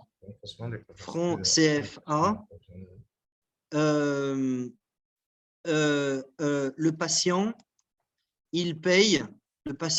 paye 210 francs CFA. Ça veut dire que, en fait, entre l'activité d'achat du produit, l'activité d'entreposage central, de transport-distribution du central jusqu'à l'intermédiaire, il y a différents niveaux intermédiaires. Hein. Il y a des pharmacies populaires qui prend aussi une marge. Donc, ça va du niveau central au niveau des pharmacies populaires, des pharmacies populaires au Niger au dépôt de district et du dépôt de district aux formations sanitaires. Donc, il y a une marge de 1 point de 110%. Et ça veut dire que finalement, le patient paye très très cher une chaîne d'approvisionnement qui coûte 110%.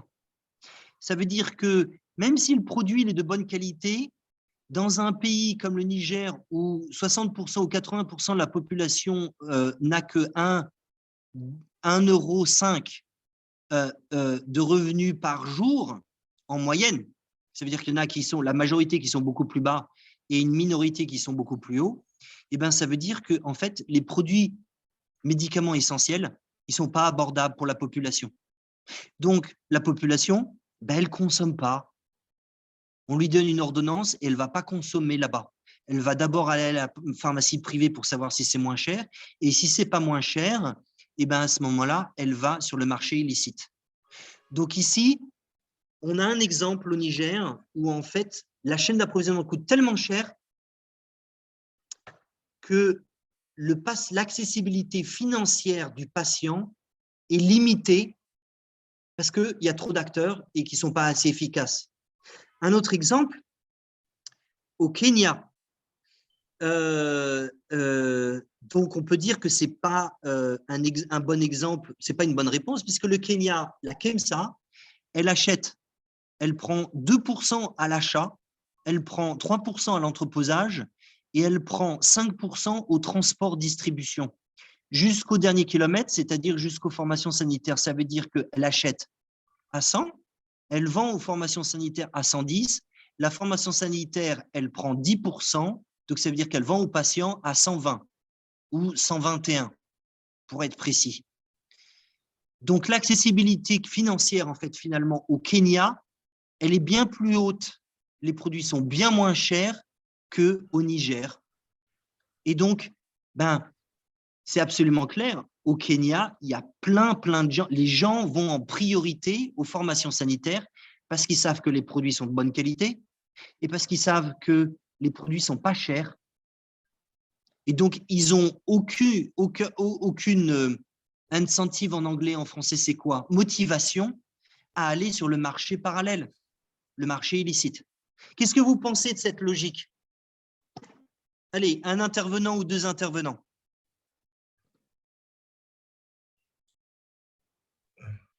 Kwasi? Allez-y. Je pense que l'analyse est claire. Non seulement ça, comme vous venez de le dire, au Kenya, les médicaments sont moins chers. Donc, et c'est sûr que les médicaments qui sont dans les dispensaires sont de bonne qualité, ou je dirais que de qualité moyenne. Donc, il est important pour les populations d'aller à l'hôpital que d'aller payer des médicaments dans la rue. Donc, je pense que c'est logique puisqu'ils ont la preuve que c'est moins cher dans les établissements publics. Par contre, par contre, en Côte d'Ivoire, il se trouve que au niveau des pharmacies, les médicaments sont plus chers que les médicaments qu'on vend dans la rue. Et oui, vous savez pourquoi? C'est parce que ce sont des produits de qualité, c'est parce qu'eux, ils respectent la liste nationale des médicaments essentiels. Sans ça, ils n'ont pas d'autorisation d'importation. Ils ont souvent une AMM, donc c'est des bonnes qualités. Mais c'est surtout que l'État a statutairement donné aux grossistes répartiteurs une marge en disant, toi, grossiste, tu vas l'importer, tu prends le prix d'importation, tu rajoutes 20% et c'est la marge que tu as. Si tu es content, tu la prends. Si tu n'es pas content, tu ne fais pas dans ce business. Et ensuite, il y a la même marge, il y a une autre marge statutaire qui est donnée aux pharmacies privées. Et c'est aux pharmacies privées de dire, oui, je l'accepte ou je ne l'accepte pas, à ce moment-là, je ne suis pas dans ce business. Et donc, souvent, et c'est le cas du Niger, l'établissement de ces plis et de ces marges qui sont fixées, en fait, elle date, pour le cas du Niger, de 2007. Ça n'a jamais été révisé depuis.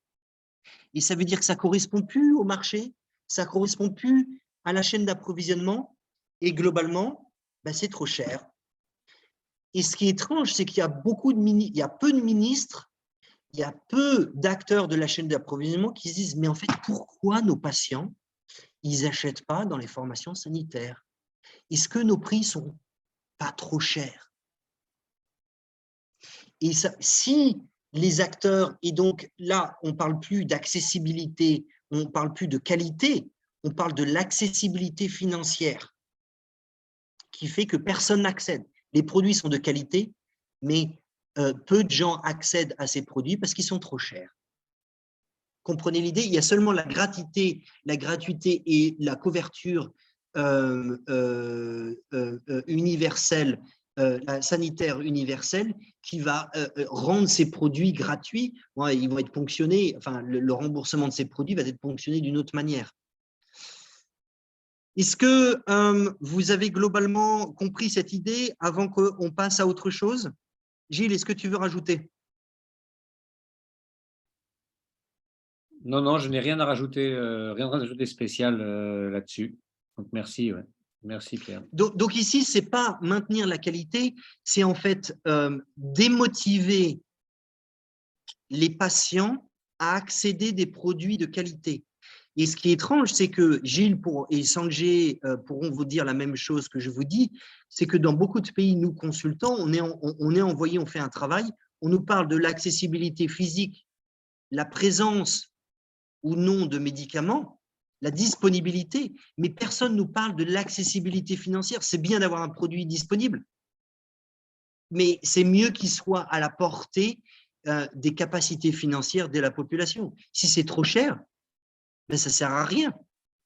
Et donc, le ministre ne comprend pas pourquoi les patients ne se traitent pas. Ben, mais c'est aussi simple que ça. C'est aussi simple que ça. Ceux qui donnent les ordonnances le savent aussi. Ben, c'est beaucoup trop cher pour eux.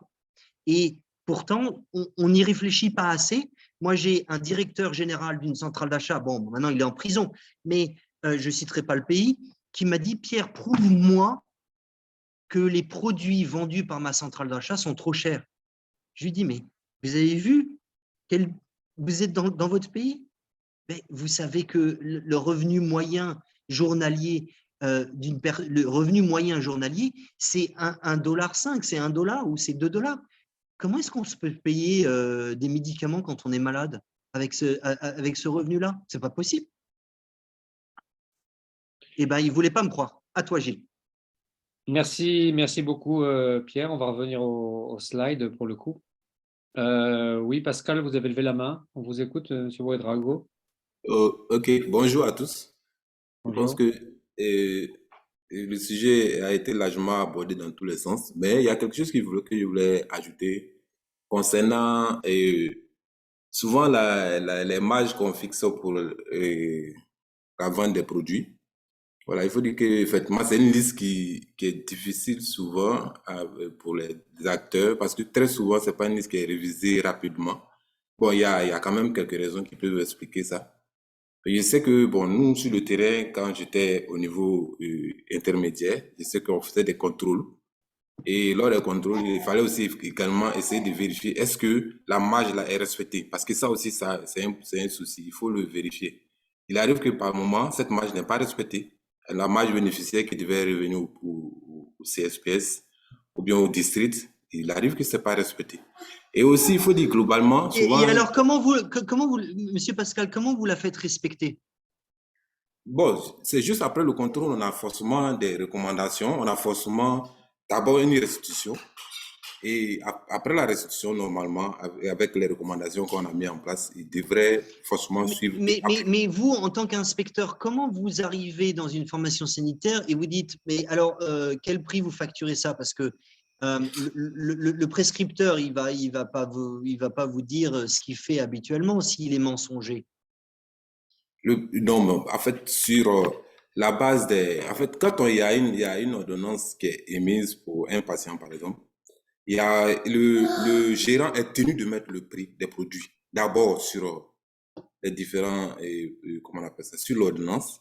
Et c'est après, maintenant, appréciation, si le patient a de l'argent sur place, qu'il a cette capacité financière de pouvoir gérer son ordonnance, il le gère. S'il ne peut pas, il peut partir et revenir avec le montant nécessaire pour honorer son ordonnance. Donc, sur la base de ces prix, déjà, parce que ça a été dit, c'est obligé qu'il le fasse pour une question de transparence. Donc, sur la base de tous ces petites enquêtes, on peut facilement voir quelle marge est appliquée et puis déjà attirer l'attention des…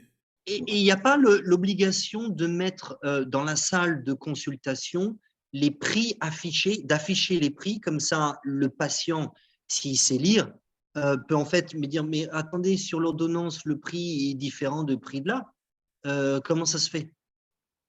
Oui, par endroit, ça se fait. C'est souvent aussi, ça fait partie de nos recommandations. Lorsque on voit qu'il y a quand même certaines exagérations, on expressement le souligne pour que, voilà, on puisse corriger ça rapidement. D'accord. Voilà. Il faut le dire, par rapport je voudrais revenir par rapport aux listes des produits qui doivent être révisées à tout moment. Il faut dire que souvent, il y a des baisses un peu significatives sur certains produits, mais pas sur l'ensemble des produits en tant que tels. Il y a juste peut-être que quelques produits qui ont subi juste quelques baisses de prix. Et donc, du coup, si on ne prend pas garde, cette répercussion n'est pas systématique au niveau périphérique. Parce qu'on continue toujours avec les mêmes marges, avec des produits qui ont diminué par moment, ou les mêmes marges avec les prix des produits qui ont augmenté. Mais lorsque cette diminution, augmentation du prix du produit à la base n'a pas touché un grand nombre de produits, il va sans dire que c'est pas évident que cela amène peut-être les autorités là à prendre des décisions pour une révision globale. Et aussi, il faudrait que peut-être cette augmentation ou diminution soit peut-être constante, à peu près, bon, plus ou moins constante sur une certaine période, pour permettre un peu cette révision facile. Sinon, si à tout bout de champ, il faut réviser cette liste, c'est un peu facile. Parce qu'il y a beaucoup d'acteurs qui sont impliqués dans cette... Et puis, il y a beaucoup d'acteurs qui ont un conflit d'intérêts. Justement. Les formations sanitaires, tout le monde sait qu'elles ne sont pas assez dotées en financement. Et donc, recouvrer le prix du produit pour quelqu'un qui potentiellement est entre la vie et la mort, ben, c'est assez facile en fait. C'est ça, c'est bien ça. Ok, donc c'est ce que je voulais ajouter comme contribution. Voilà. Super, merci beaucoup Monsieur Pascal, c'est très intéressant et je pense que ça a été très parlant pour pas mal de gens. Bravo. Merci. Okay. Merci beaucoup. Donc, un point sur la responsabilité. Donc, lors des événements comme celui de la Gambie, hein, le sirop pédiatrique. Le sirop pédiatrique qui était donné aux enfants qui avaient des problèmes pulmonaires. Le fameux sirop. Donc, qui est responsable? Le ministre de la Santé, le chef de l'agence d'approvisionnement et d'entreposage, le chef de l'agence de réglementation, l'importateur qui a importé le produit, le fabricant qui a fabriqué le produit, le douanier qui a dédouané le produit, le pharmacien qui a délivré le produit. Est-ce qu'il y a des suggestions? Et on n'a pas fait de blague, hein, le pharmacien qui a pharmacé le produit. Qui a délivré le produit, non. Oui, Kwasi. Qui a pharmacé. Oui, Kwasi. Oui, on vous écoute, M. Kwasi. Moi, je pense que toute la chaîne est responsable. Parce que dans nos échanges, nous avons dit que à chaque niveau de responsabilité, il y a un contrôle qui doit être fait. Et partant sur cette base, moi, je pense que toute la chaîne est responsable de ce qui est arrivé en Gambie.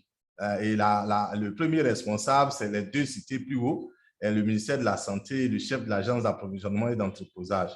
Voilà. Et, selon, si on doit graduer par ordre de responsabilité, je pense que le premier, c'est le ministère, le deuxième, c'est l'agence, et puis... Attention, ce n'est pas le ministère ici, c'est le ministre. Hein, parce que le ministère, c'est 5000 personnes, alors on ne peut pas virer tout le monde. Donc vous, monsieur Kouassi, vous virez le ministre pour ça. Oui, on a vu le ministère. Ah là là, il a du courage. Je dis oui, c'est lui le premier responsable, il assume la responsabilité. Il assume la responsabilité administrative. Il est responsable administratif de son département. Donc, ça lui... Oui, vous savez que les politiciens, ils sont responsables, mais ils ne sont pas coupables. Jamais. D'accord. Non, mais c'est une blague, c'est une blague. D'accord. Sinon, bon, en Côte d'Ivoire, ici, il y a eu une extension où le directeur de la police, par exemple, a sauté pour une affaire. Donc, il a assumé le côté administratif, mais il a perdu son poste. Donc, partant de là, ici, c'est une chaîne de responsabilité. Donc, tout part du ministre. Et puis, tous ceux qu'on a cités sont responsables à quelque niveau que ce soit. Voilà, OK. Merci beaucoup. Vous n'avez jamais été ministre? Non. Parce que le ministre, je le saurai, je le saurai un jour. Le ministre, il vire son chef d'agence. Hein. Allô, Pierre? Oui, on vous écoute. Oui, et si c'est une décision technique qui doit être prise, c'est le chef d'agence, c'est le chef de l'agence de réglementation. Parce que c'est lui qui est supposé s'assurer que le produit qui rentre a subi toutes les vérifications nécessaires avant même que le chargé d'entreposage puisse faire la partie distribution. Mais alors, si la décision est politique, c'est le ministre qui s'en va. C'est tout à fait normal.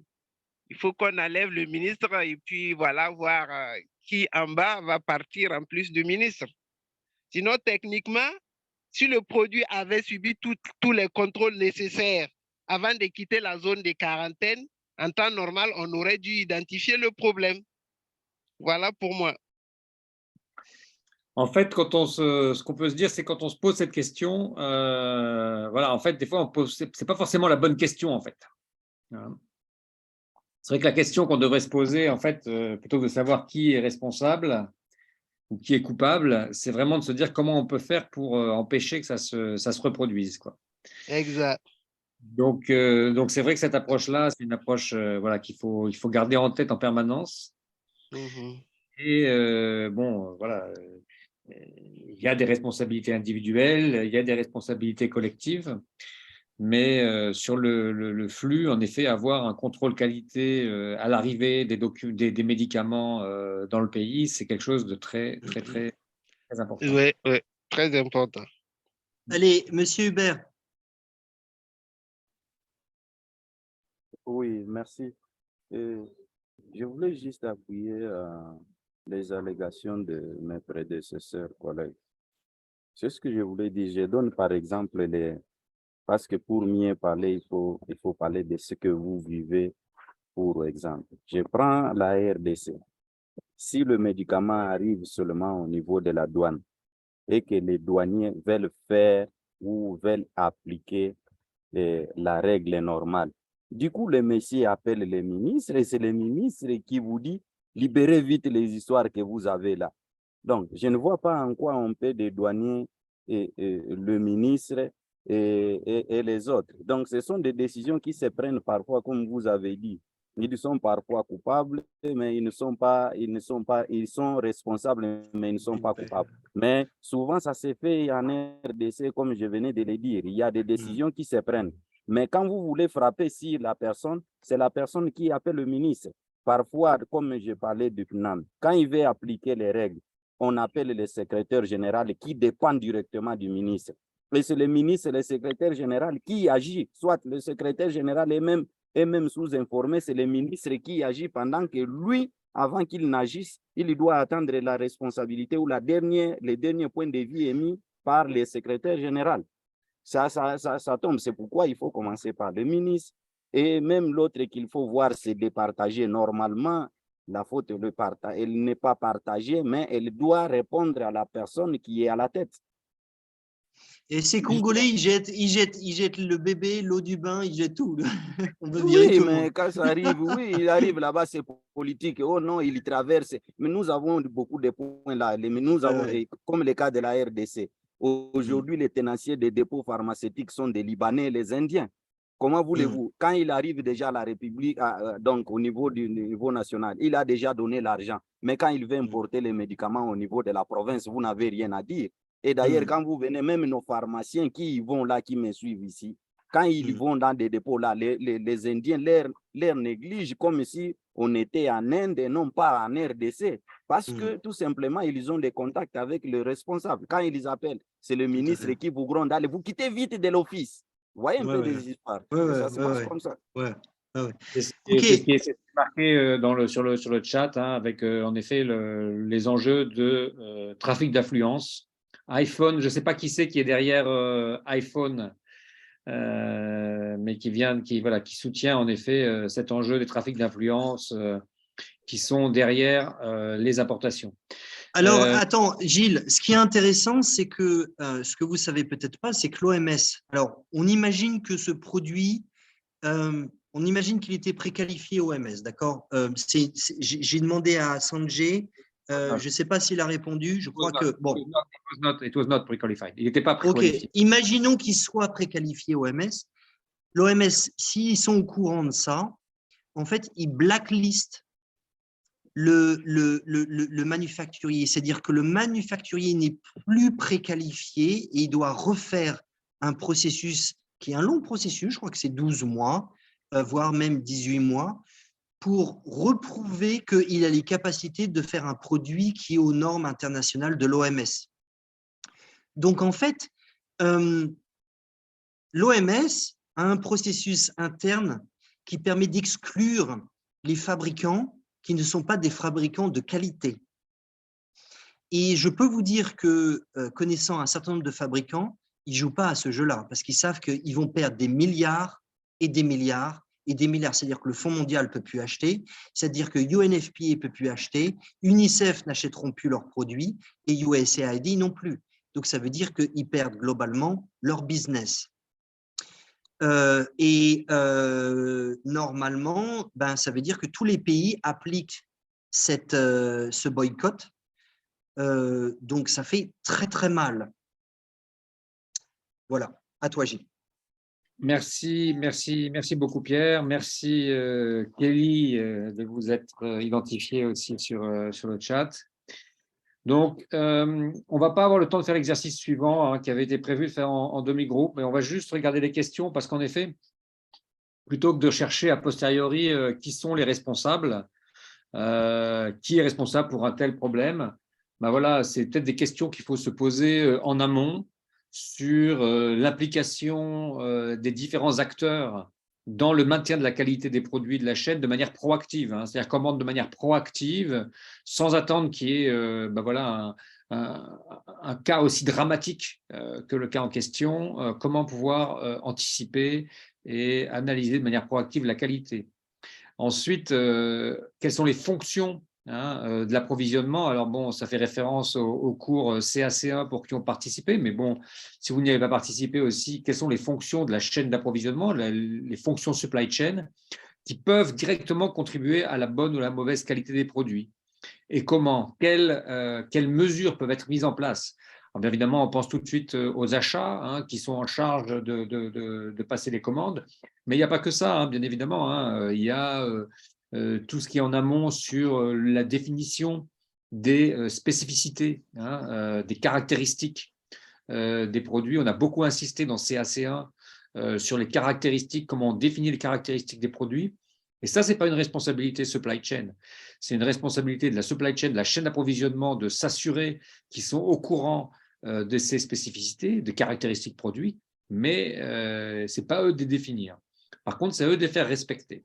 Et puis, bien évidemment, il y a la réception à l'entrepôt, le contrôle qualité qui peut être fait avec des mises en quarantaine. On l'a vu, ça aussi, dans CAC1, qu'il doit y avoir dans un entrepôt toujours un espace de quarantaine pour pouvoir laisser le temps aux produits d'être testés. Et s'il y a un laboratoire sur place, c'est encore mieux que dans le cas qui était donné du Togo, par exemple, un peu plus tôt, si je me souviens bien, où il n'y aurait pas de laboratoire dans le pays même. C'est-à-dire qu'il faut envoyer les produits. C'est encore un risque de détérioration du produit. S'il y a un laboratoire sur place, on teste vraiment le produit dans l'état, dans les conditions où il est quand il arrive dans l'entrepôt. Et ça, c'est très, très, très important. C'est vraiment un élément de la supply chain de santé qui est fondamental. Et puis, quel est le rôle d'un professionnel de la chaîne d'approvisionnement dans la résolution de ces problèmes? Là, on peut beaucoup y réfléchir, on peut beaucoup avancer de solutions là-dessus. Alors, rapidement, si vous avez sur ces trois questions là quelques suggestions, on va faire ça en plénière, en 5 minutes. On peut les prendre s'il y a des points qui vous semblent brûlants. Sinon, on peut aussi les mettre sur le forum et essayer de les aborder, là, parce que c'est vraiment cette approche proactive qu'il faut essayer de mettre en place. Je sais pas, je crois qu'on a un cours sur le RACI. Je ne sais pas si vous connaissez les matrices RACI, ça pourrait être intéressant de faire cet exercice. C'est les matrices responsabilité, redevabilité. En anglais, c'est responsible, accountable, communicated and informed et communiqué. Donc, consulté, consulted et informed. Donc, qui est responsable, qui est redevable, qui doit être consulté et qui doit être informé simplement. Donc, on a ces 4 éléments et quand on veut améliorer un processus ou quand on veut analyser un processus qui est en cours, on applique cette méthode RACI. Donc, RACI, c'est anglais, Responsible, Accountable, Consulted and Informed. Et on regarde sur chaque étape d'un processus qui doit être responsable. Donc, en général, il n'y a qu'une seule personne qui peut être responsable. Vous voyez, quand on fait appel à la question qui a été posée tout à l'heure, on disait responsable, puis on dit tout le monde est responsable. Mais en fait, quand tout le monde est responsable, personne n'est responsable. Parce que moi, si jamais vous me demandez de signer un papier et que je vois qu'il y a déjà 5 personnes qui l'ont signé au-dessus de moi, je vais signer, parce que je me dis de toute manière, quoi qu'il arrive, je ne mets pas ma tête sur le bio. Par contre, si je suis la seule personne à signer pour un achat, pour un engagement financier, je sais que c'est ma responsabilité qui va être prise en compte. Personne d'autre. C'est ma responsabilité à moi. Et s'il va falloir être redevable de la décision qui a été prise ou responsable de la décision qui a été prise, c'est moi qui vais. Donc là, c'est quelque chose qui est assez important. Donc quand on fait ces matrices, je vous redis les 4 mots qui sont très importants. Je crois qu'il y a un cours sur la Hive là-dessus, mais je vais vérifier. En tout cas, c'est qui est responsable, qui est redevable, accountable, redevable, qui doit être consulté et qui doit être informé. Consulter, ça veut dire qu'on consulte la personne avant de prendre la décision. Informer, ça veut dire qu'on informe les personnes que la décision a été prise. On n'attend pas leur retour pour prendre la décision. Donc, sur des processus d'achat, ce sont des éléments qui sont très, très, très importants, notamment comme on sait qu'il y a des flux, des niveaux qui vont dépendre en fonction des montants d'achat. Il va falloir être capable de savoir qui prend une décision sur tel type d'achat ou sur tel type d'entrée en stock d'un produit. Qui c'est qui prend la décision de laisser entrer en stock un shipment qui vient d'arriver? Vous venez de recevoir un shipment, il y a des cartons, tout ça, puis vous voyez des cartons qui ont des têtes un peu bizarres. Qu'est-ce que vous faites? Vous le laissez rentrer en stock, vous le passez en quarantaine, vous rejetez directement la livraison en disant non, moi je n'accepte pas une livraison de cet état-là, retour à l'expéditeur. C'est des décisions qui sont très importantes, qui ont des conséquences en termes d'activité, en termes de budget, qui sont fondamentales, en termes d'assurance aussi, parce que derrière, après, il va y avoir des litiges à gérer. Donc, sur ces éléments-là, voilà, il n'y a pas de réponse facile. On ne va pas répondre à la question, c'est vrai, en 5 minutes, là, avant la fin du cours. Mais on va trouver un moyen d'aborder ça dans le chat. Et je vous redonne encore cette idée de RACI. On partagera un outil sur comment on fait ces matrices pour améliorer les processus qui sont très, très, très, très, très, très utiles. Je ne sais pas si quelqu'un veut ajouter quelque chose sur ce point particulier. Pierre, si tu veux commenter, et puis sinon, on va avancer vers la fin du cours.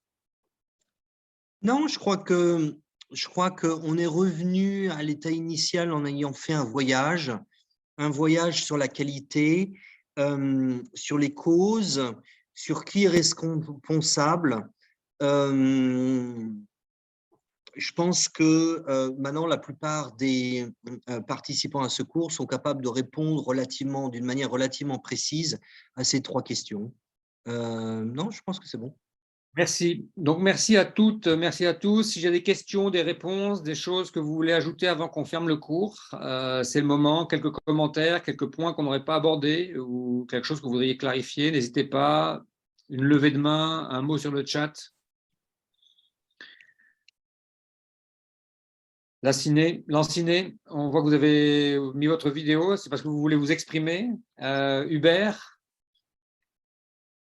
Oui, merci.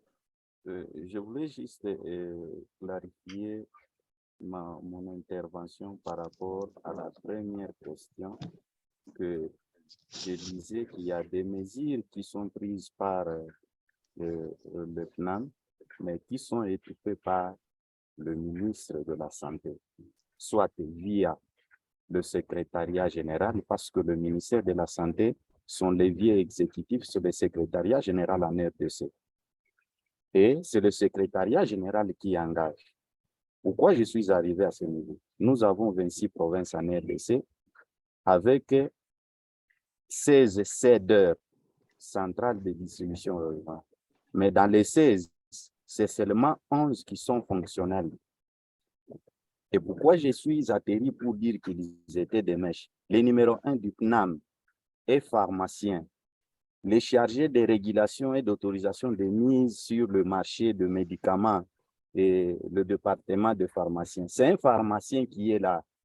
Mais depuis qu'ils avaient commandé, le directeur PNAM est même allé très loin jusqu'au jour d'aujourd'hui. Nous utilisons un logiciel que nous appelons Infomed pour les données, gestion des données uniquement de la chaîne d'approvisionnement, où il y a beaucoup de tableaux de bord pour visualiser et vous donner à temps réel afin d'analyser combien de pertes, combien de pourcentages de tout ça. Donc, c'est un logiciel apparemment que je vais dire des recours qui malheureusement jusqu'au jour d'aujourd'hui, parce qu'il n'a pas de soutien de notre gouvernement. Et pour qu'on réactive seulement les moindres erreurs ou les moindres perfectionnements, il faut appeler un informaticien qui est au Bangladesh. Alors qu'en RDC, il y en a autant. mais qui ne sont pas toujours exécutés. Ce qui fait que quand on prend de l'autre côté, vous trouvez que ce qui ne marche pas, vous allez les trouver. Et d'ailleurs, pour vous rappeler, vous verrez que même dans la présentation des CAC1, le directeur s'était présenté ici comme étudiant. Vous avez vu son statut, autant de fois directeur de cabinet des ministres, autant de fois de ceci, de ceci. Depuis qu'il avait constaté étant proche des ministres, qu'est-ce qu'il avait déjà mis sur pied pour changer? Faut pas le nommer. Faut pas le voilà. nommer. Voilà. Donc, quand on est près des ministres, ça veut dire que nous, notre situation étant dans les intermédiaires, nous aurons assez de l'aspect pour mieux travailler parce qu'il y a notre pied au ministère. Monsieur Hubert, vous comprenez, je pense que tous les gens ici sont là aussi pour comprendre et avoir de la sympathie vis-à-vis de la RDC. On va dire que la RDC est très politique, très politisée et que c'est un contexte tout à fait particulier, n'est-ce pas? Voilà, merci. Merci. C'est ce que je voulais juste éclairer, que je ne m'attaquais pas, mais je suis en train de constater, de dire la vérité par rapport aux questions et par rapport à ce que nous nous plaignons, que nous voyons que ça ne marche pas. Si on est plus proche des ministres… Vous savez pourquoi j'ai plus beaucoup de cheveux ici? C'est parce que j'ai passé 8 mois en RDC. Allez, merci, monsieur Hubert. Merci beaucoup. Merci à tous. On va faire le sondage là pour l'évaluation du cours, s'il vous plaît. En tout cas, merci beaucoup pour votre participation à tous et à toutes. Merci Pascal d'avoir résumé en effet sur le chat Responsible, Accountable, Consulted, Informed. Je vous conseille de googler. Vous pouvez googler RACI, Responsible, vous verrez les différents formats. Mais on va essayer de mettre un échange particulier là-dessus parce que je trouve ce qui est bien dans la révision des processus et l'optimisation des processus. Et en particulier sur cette approche de qualité, c'est toujours bien de faire ce genre d'exercice assez régulièrement. Ça remet les choses en place, ça remet les pendules à l'heure, comme on dit. Donc vraiment, merci pour ça. Voilà, merci pour vos retours. 43% excellent, 52% très bien, 4% bien. Voilà, désolé de ne pas avoir pu. Merci pour vos retours, merci pour les notations. N'hésitez pas encore une fois à nous donner des commentaires aussi par écrit, plus développés, s'il y a des choses qui vous semblent bien fonctionner ou des choses qui vous semblent moins bien fonctionner, des choses qu'on pourrait améliorer. N'hésitez pas de le faire par message sur la Hive, sur WhatsApp, par tous les moyens qui vous sembleront les plus utiles. On prendra toujours ça en compte parce que vraiment pour nous, ça nous tient à cœur de faciliter vraiment les conditions dans lesquelles on peut échanger et apprendre ensemble. Désolé sur ce coup-là de ne pas avoir pu faire tous les exercices à fond. On va essayer de trouver une manière de récupérer ça sur la Hive et sur le forum. Et en tous les cas, merci pour votre participation. Merci aussi pour la régularité dans le suivi des cours. Et on vous souhaite à tous un bon apprentissage et beaucoup de succès dans la suite. À la semaine prochaine en live et d'ici là sur la Hive par échange. Merci à toutes, merci à tous. Au revoir.